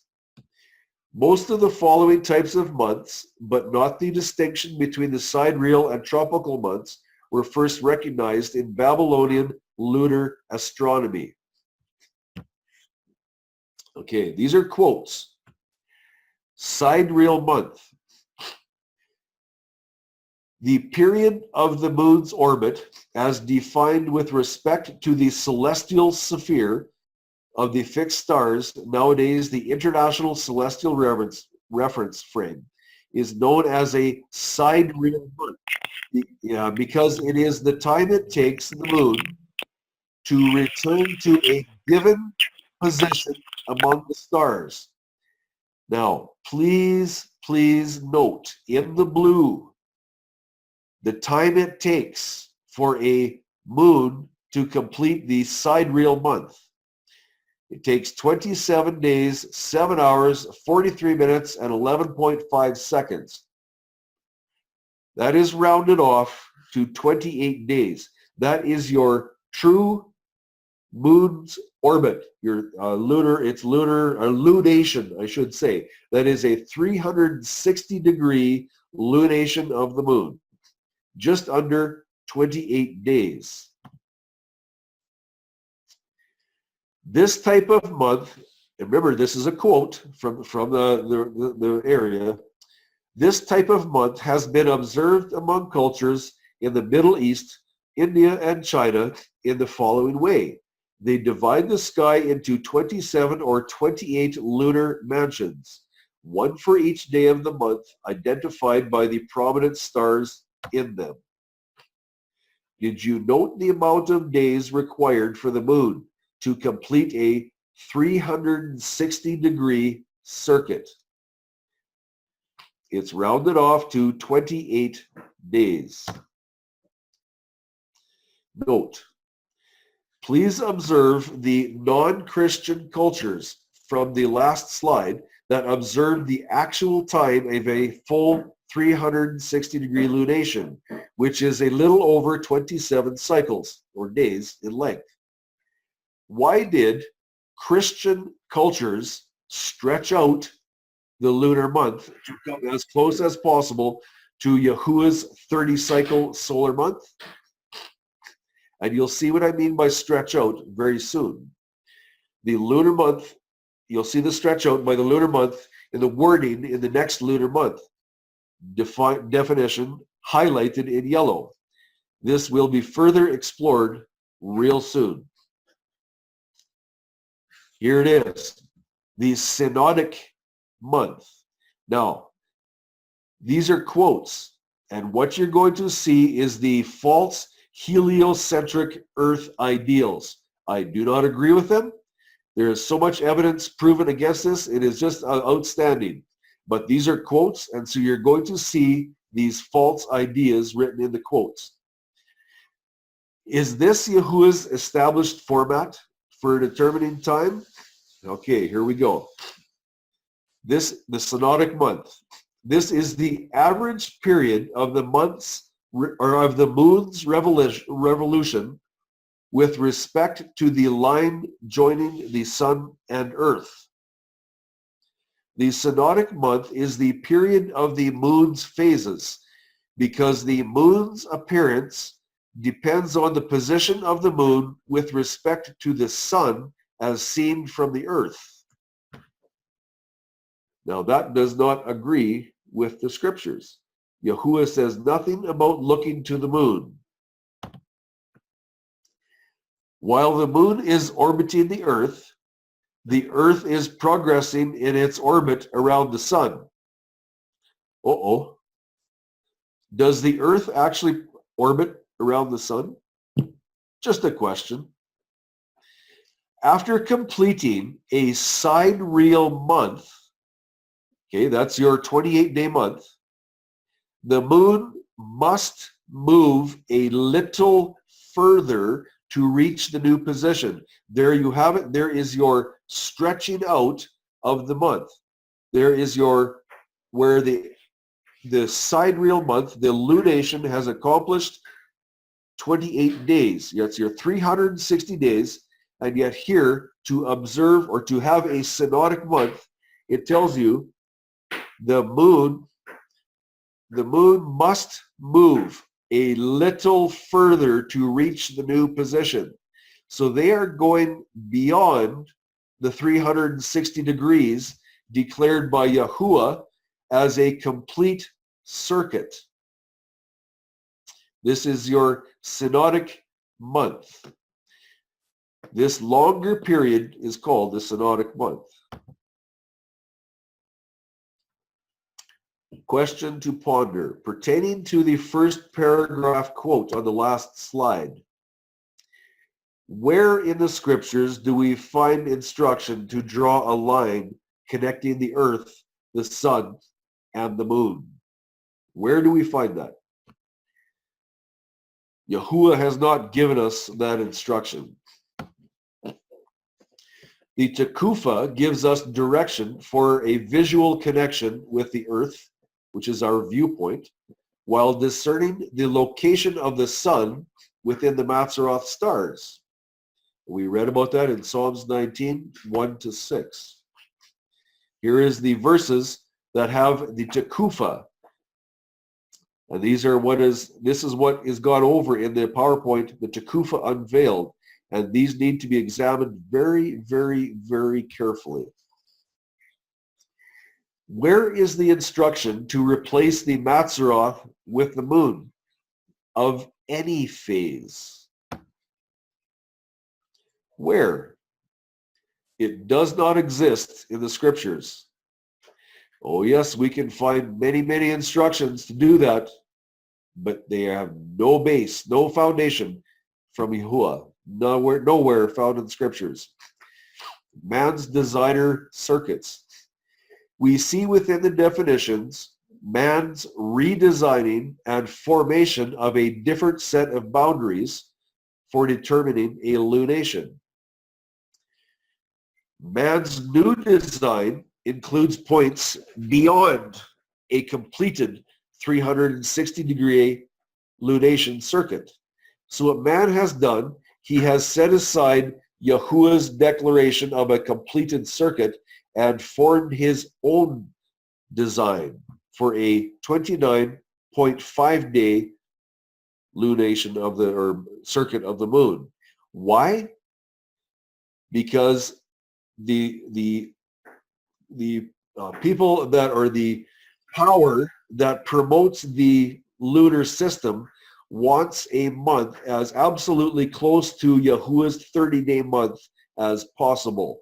Yahuwah will not allow him to duplicate it exactly, so the adversary becomes as close as possible, giving us a 29.5-day month, which, according to Yahuwah, does not exist in the sky. It simply does not exist. It is a designer system from man. That way, the time factor can be manipulated. Okay, this, I should go back up to this. Man's new design includes points beyond a completed 300-degree lunation circuit.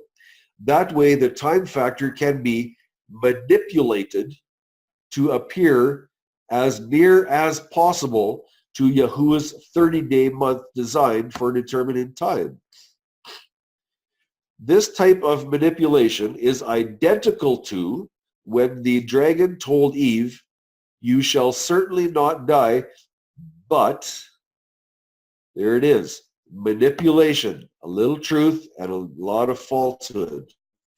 Here's man's designer circuit quotes number 6, the synodic month. This is your 29.5-day month.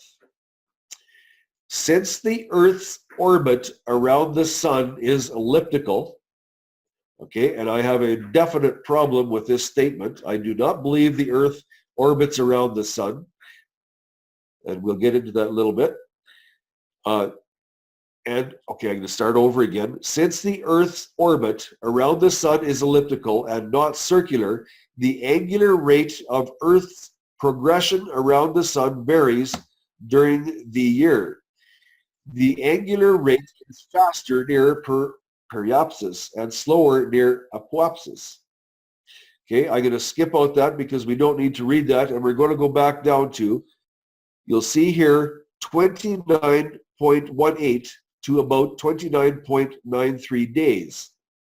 This is your synodic month. This is your 29.5-day month. You'll see all the calculations and outlines down here. The synodic month is used to calculate eclipse cycles.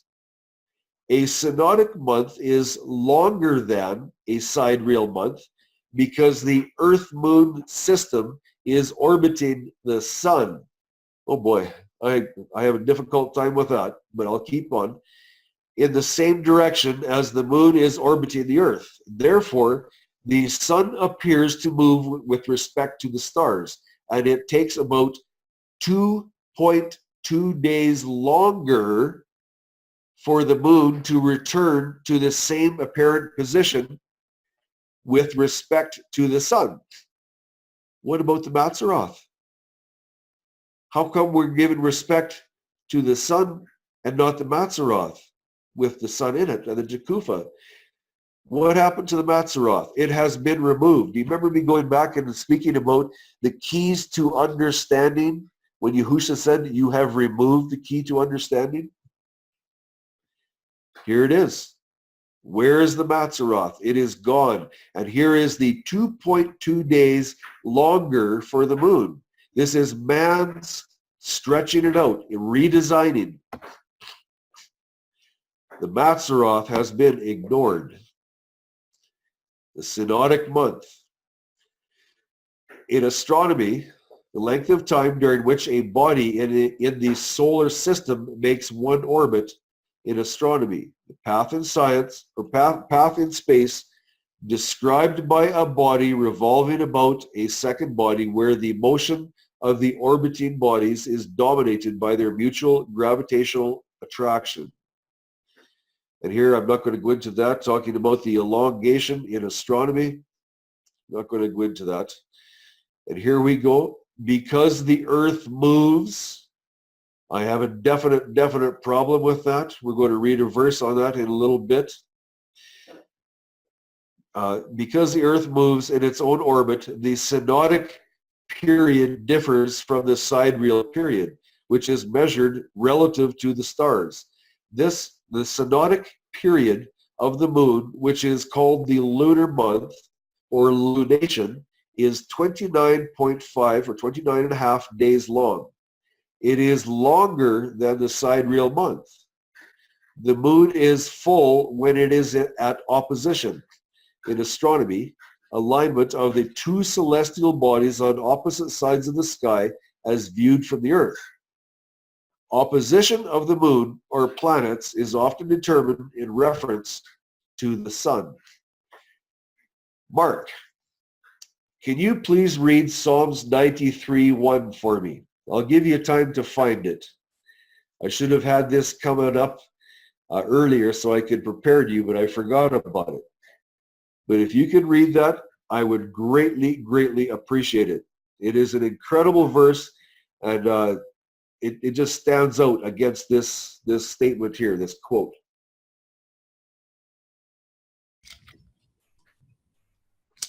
Oh wow! I wasn't muted the whole time. Wonder if you heard me a couple times. We got you recorded, Mark. I didn't know it. I looked in my microphone. Red. I'm sorry. Should have told me. Okay, Psalms 93:1. Read it loud. Yahuwah shall reign. He shall put on excellency. Yahuwah shall put on strength. He shall gird himself. Indeed, the world is established, immovable. Your throne is established from of old. You are from everlasting. Rivers shall lift up, O Yahuwah, rivers shall lift up their voice. Rivers shall lift up their breakers. Yahuwah on high is mightier than the noise of many waters, the mighty breakers of the sea. Your witnesses have been very trustworthy. Set apartness befits your house, O Yahuwah, forever. Thank you. That verse 1 there, it says, the earth is made unmovable. It does not move. And for those that have not researched this out, there is so much evidence that the earth does not move. We are a geocentric earth, not a heliocentric. And yet, because of science, we see this statement right here, because the earth moves. This will tell you where it's at and how much where this information is coming from. It is not scriptural. It is not based on Yahuwah. This is a false system. This is the system that Yahuwah spoke openly against and witnessed against strongly. Thank you, Mark.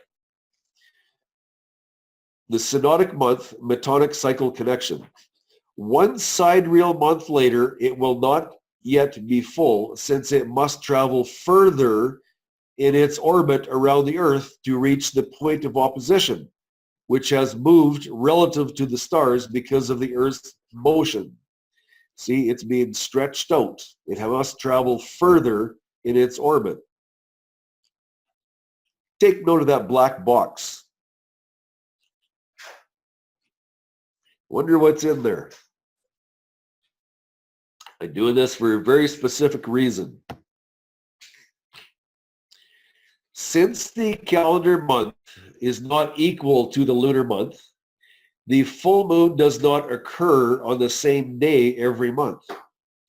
The length of time between reoccurrences of the full moon on the same date is 235 lunar months or 19 years. This period, called the metonic cycle, was discovered by the Greek astronomer Meton in 433 BC. This is what history tells us. Okay, that's all. Enough said. Enough said. This system, this synodic month, It is used in determining the date of, can anybody guess?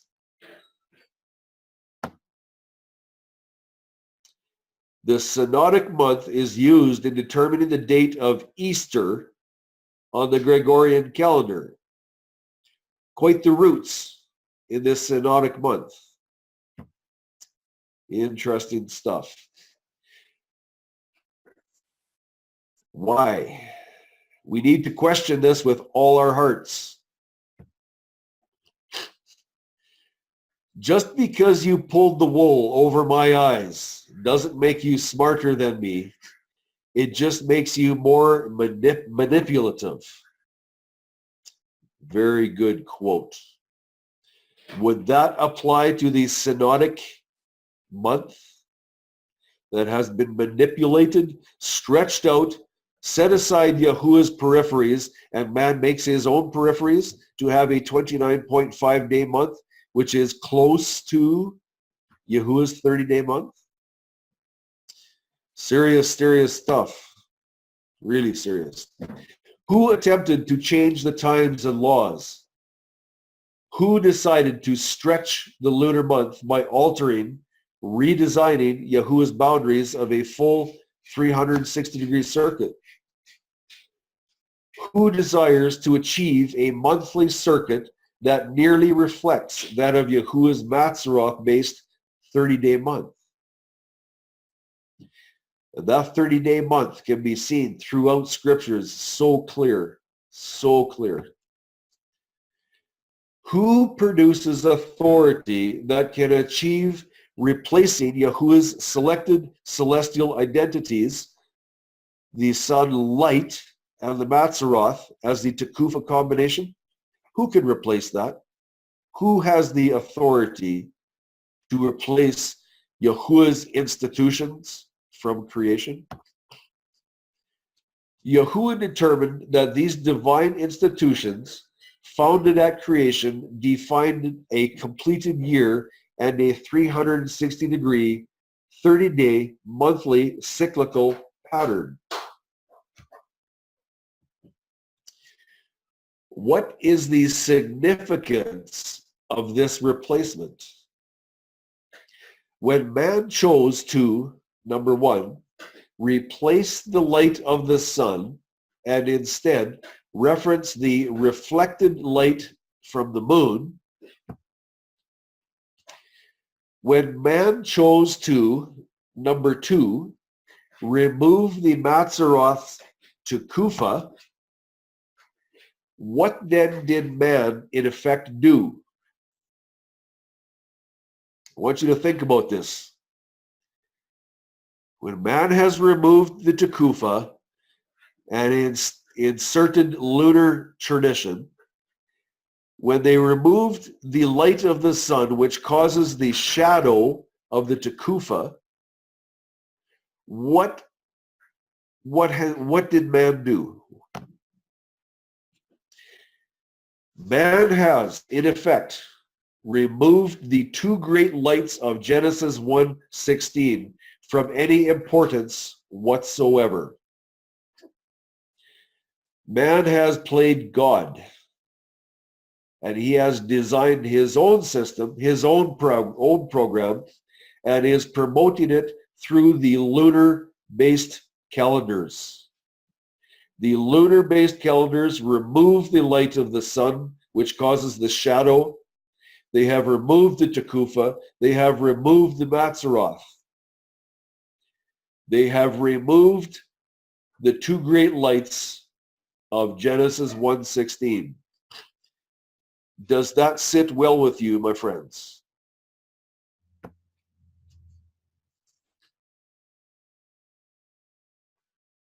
Wow.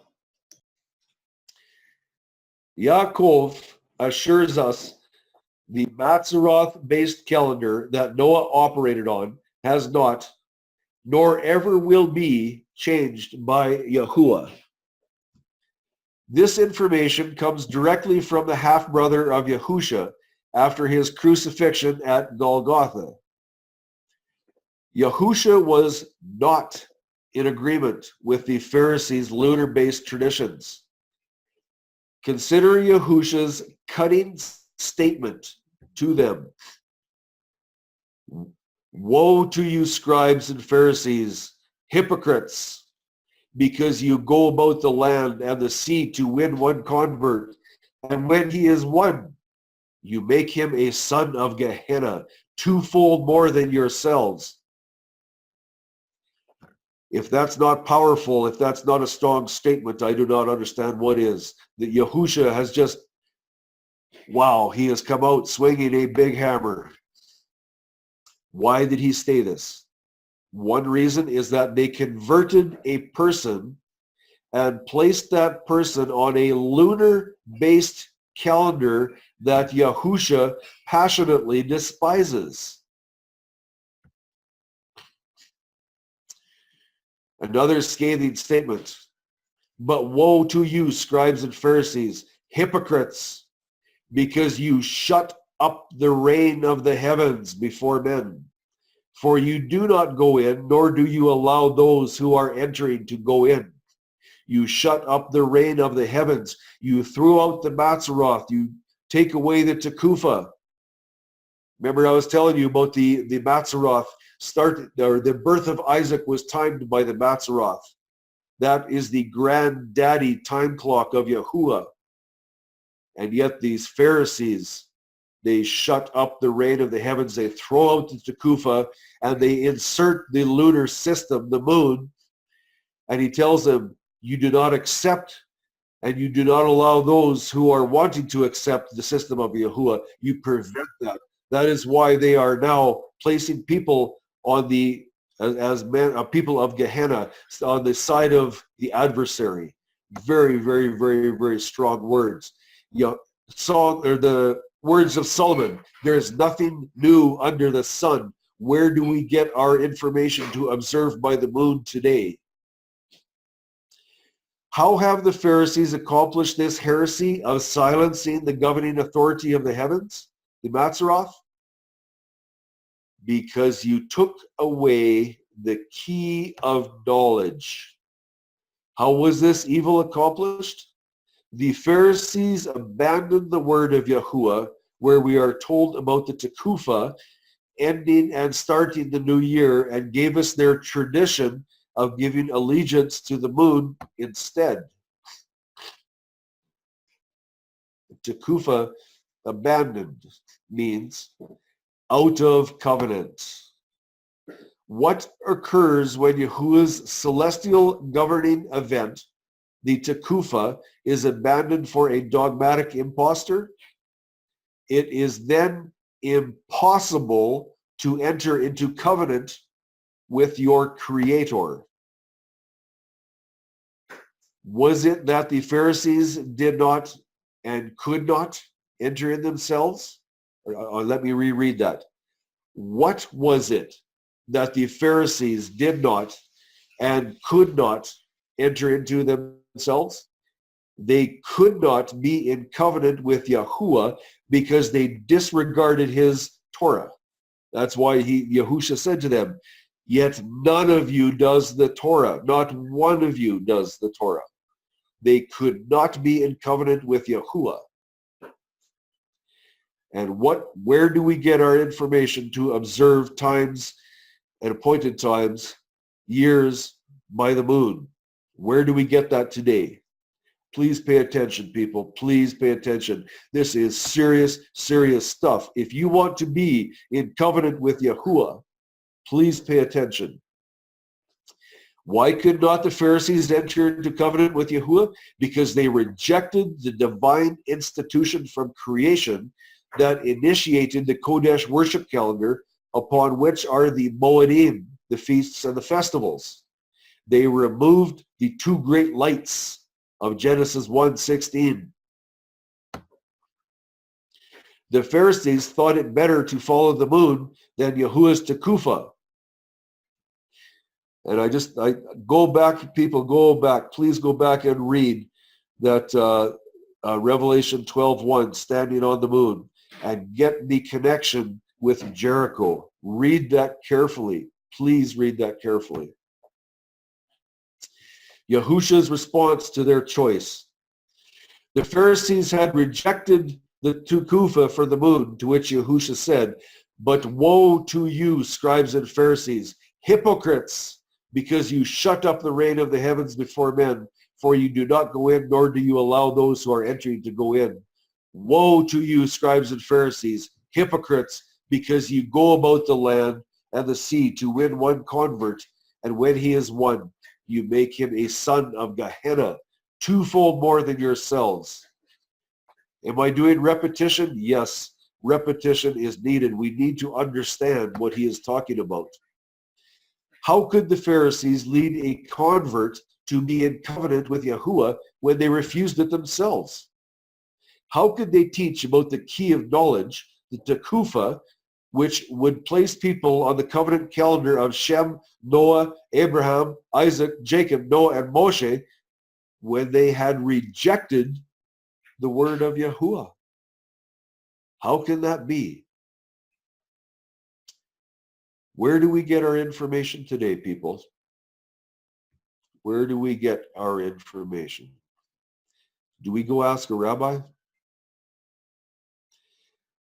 When the feasts and festivals are observed according to moon tradition, they are not on the Kodesh, set apart, appointed times of Yahuwah. And we see that so clearly when Yahusha said to his brothers, "You go up to this festival. Your time is always ready. My time is not yet." These feasts and festivals then become your feasts, your assemblies, your Shabbats, your new moons, or new months actually, which are an evil abomination to Yahuwah. People, I hope you stick around and see the incredible mountain of evidence that Charlene is going to lay out before your eyes. I have made some brutally strong statements tonight. And I hope that you stick around to see the evidence. It is going to shake the ground we walk on. Why are these an evil abomination to Yahuwah? Because they are on the dragon's schedule upon which a curse was placed at the destruction of Jericho, the center of moon worship. On the deeper context, that curse was placed upon the person who continues to rebuild the pagan system of moon worship. Yahuwah cannot be with us and deliver the coveted Ruach HaKodesh to us when we choose to follow the traditions of man. Let us not fall into the trap that Yahuwah warned us about in Judges 2. Therefore I also said, I am not driving them out before you, and they shall be adversaries to you, and their mighty ones shall be a snare to you. Charlene is going to bring this out so clear, so clear. Things that we had no idea about. These mighty ones. Incredible stuff. Verse 13. So they forsook Yahuwah and served Baal and the Ashtoreths.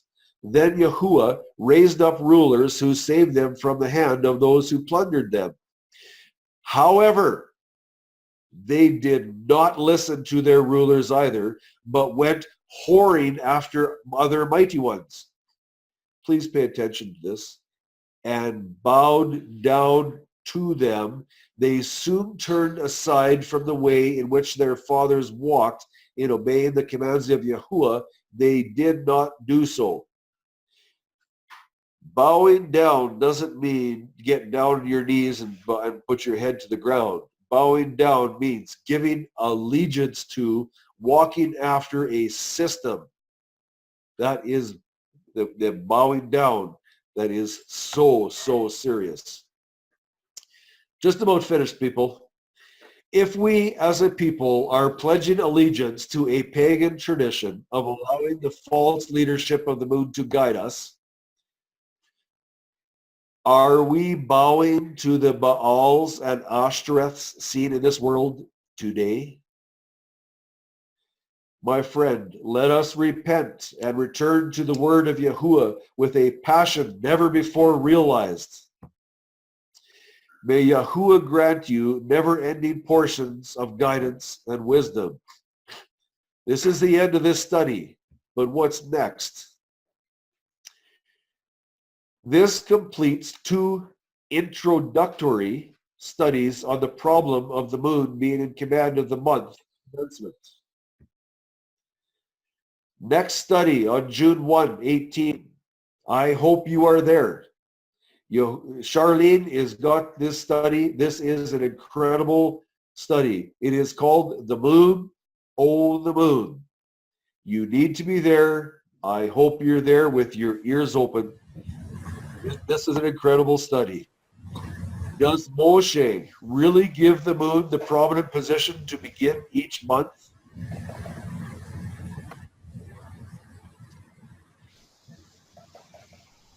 Walk in his footsteps. Follow the Lamb whithersoever he goeth. That's my thoughts. That's it, people. Oh, thank you. Thank you so much. Thank you, Tim. Thank you. Thank you, Tim. We're going to stay on a little bit, open it up for some questions. I just wanted to say thank you, Tim. And actually, you know what? Even if there wasn't any more to the moon study, this presentation pretty much seals it. It was dynamic for me to watch it. You know, editing it 3 and 4 and 5 times is one thing, but when you actually sit down and you see it, it is a lot more impressive. The scriptures have so much information in them, people. We have not been reading those words properly. And this is what we have discovered, that there is not one idle word in scripture. Those Bible stories are written there because they have calendar clues in them. We did not know this. And when I started looking for the history of where did Yah's people get off track and start worshiping the other gods, the sun god and the moon god were the 2 major ones. When I started actually reading, because you know, in Joshua and Judges, and those last scriptures were from Judges. That was not too long after Moses had passed away. Around 25 to 30 years is all. When you start reading, you are going to find out that this snare of other worship to another god was rooted extremely deep, and it came from the forefathers. You know, this has been rooted in Yah's people. We need to come away from it. Thank you, Tim, because we have not understood that in the New Testament, Yahusha had to deal with this in his face. Mario, this is Brenda, but I don't have a question, but I do want to say that is just an outstanding teaching, and I've learned so much from that. And thank you, Tim, and thank you, Charlene, for all of your commitment and your great work, and I just appreciate you so much. Great. And Yah's blessings be upon you. Thank you. Thank you for that, Brenda. That's encouraging. We could use all the encouragement we could get. That's good. And I wanted to just thank Abba, praise Yahuwah for his rachamim. I mean, for his mercy that endures forever. Because this, truly has been happening since Tower of Babel. I mean, this has been, going on for a long time. And the enemy has sought to change Abba's, times and seasons in the very beginning. So. But Tim, you brought a lot of information there. There were some questions that you had asked Tim. I don't know if people wrote those down. You'd asked, had you noticed before the wording of according to Torah versus the wording according to the feast dates or the accomplishing of the days? And I have to confess, I didn't see that before. I hadn't saw that calendar language like that before. I did recognize the one that says, and the feast of the Jews was at the end. But we want to recognize too that it was the feast of the Judaism of Pharisees and the Sadducees. Not every Jew was, doing what they were doing. There were different sects there too, but Yeah, that I had not seen that before. So thank you for that. It's like, wow, open up a whole, set of viewpoints there. Charlene, you wanted to look at a particular slide? We don't have to. I can just tell you what was on it, because it said that Yahusha walked in Galilee, and he did not want to go down to Judah. I did not know this, but most of his ministry was up in Galilee, which was approximately from Judah, depending where you were at, around 75 to 80 miles, or about 130 kilometers, something like that. This was not just across the street or down the block. He did most of his ministry in Galilee, and the word traveled. The grapevine was working really well. And of course, the Pharisees and the Jews, they had their little spies up there in Galilee to see what was going on with this man, because the crowds were following him, and they all, it was just like, what is going on? But remember, the command was for the feasts and festivals to come up to Jerusalem, not Samaria, to come up to Jerusalem. So they knew that he had to come, as Tim had said, because they were all under those Torah commands. But did you catch what he said? He said, you go down to Judah. I don't want to go there. I will come later. He knew that when he started making that trek towards Judah, that he was facing the cross in short order. He did not have the luxury of moving around in Judah and teaching like he did in Galilee. But people, this is something I just learned here in the last two months before Passover. It was his mission and his teachings up in Galilee that started everything going, that started showing the light of who he was. And then the word traveled. The word got out, and it got down to Judah. But Yahusha knew that nothing was going to happen. The plan was not going to be fulfilled unless he got to Judah, and he had to get on that cross. Yeah. That's why it says salvation is of the Jews. It is of the tribe of Judah, because he had to get to Judah. He had to be on the cross in Judah, not Galilee. That's where your salvation was, from Judah, not from the Jews, but from Judah, out of there. And when you understand that he really didn't teach a lot in Judah, it was in Galilee. And the crowds, the 4,000 and 5,000 crowds of just men, never mind the families, the word got around. So it's goosebumpy when you actually start reading the words of Scripture that's going on. And this one, especially with the Feast of Tabernacles, he deliberately went up on his timing. Awesome. When that was discovered, oh my goodness. Anyway, there's lots to come. Amen. Amen. I see Mark has his hand raised up there too. Yeah, thank you very much. I've seen some of this stuff, but I've really seen a lot more in this teaching, because you sent me a lot of teachings, Tim, and I'm grateful for you and Charlene spending the time and effort, because this just blows the door open. I mean, the more scriptures we have, and I notice you're finding more evidence, and I'm really encouraged by that. You guys really encouraged me to I've been praying, and Yahuwah's answered my prayers by sending me to you guys, and I'm so grateful. I had a question on page 28, what Yahusha's time was in Leviticus.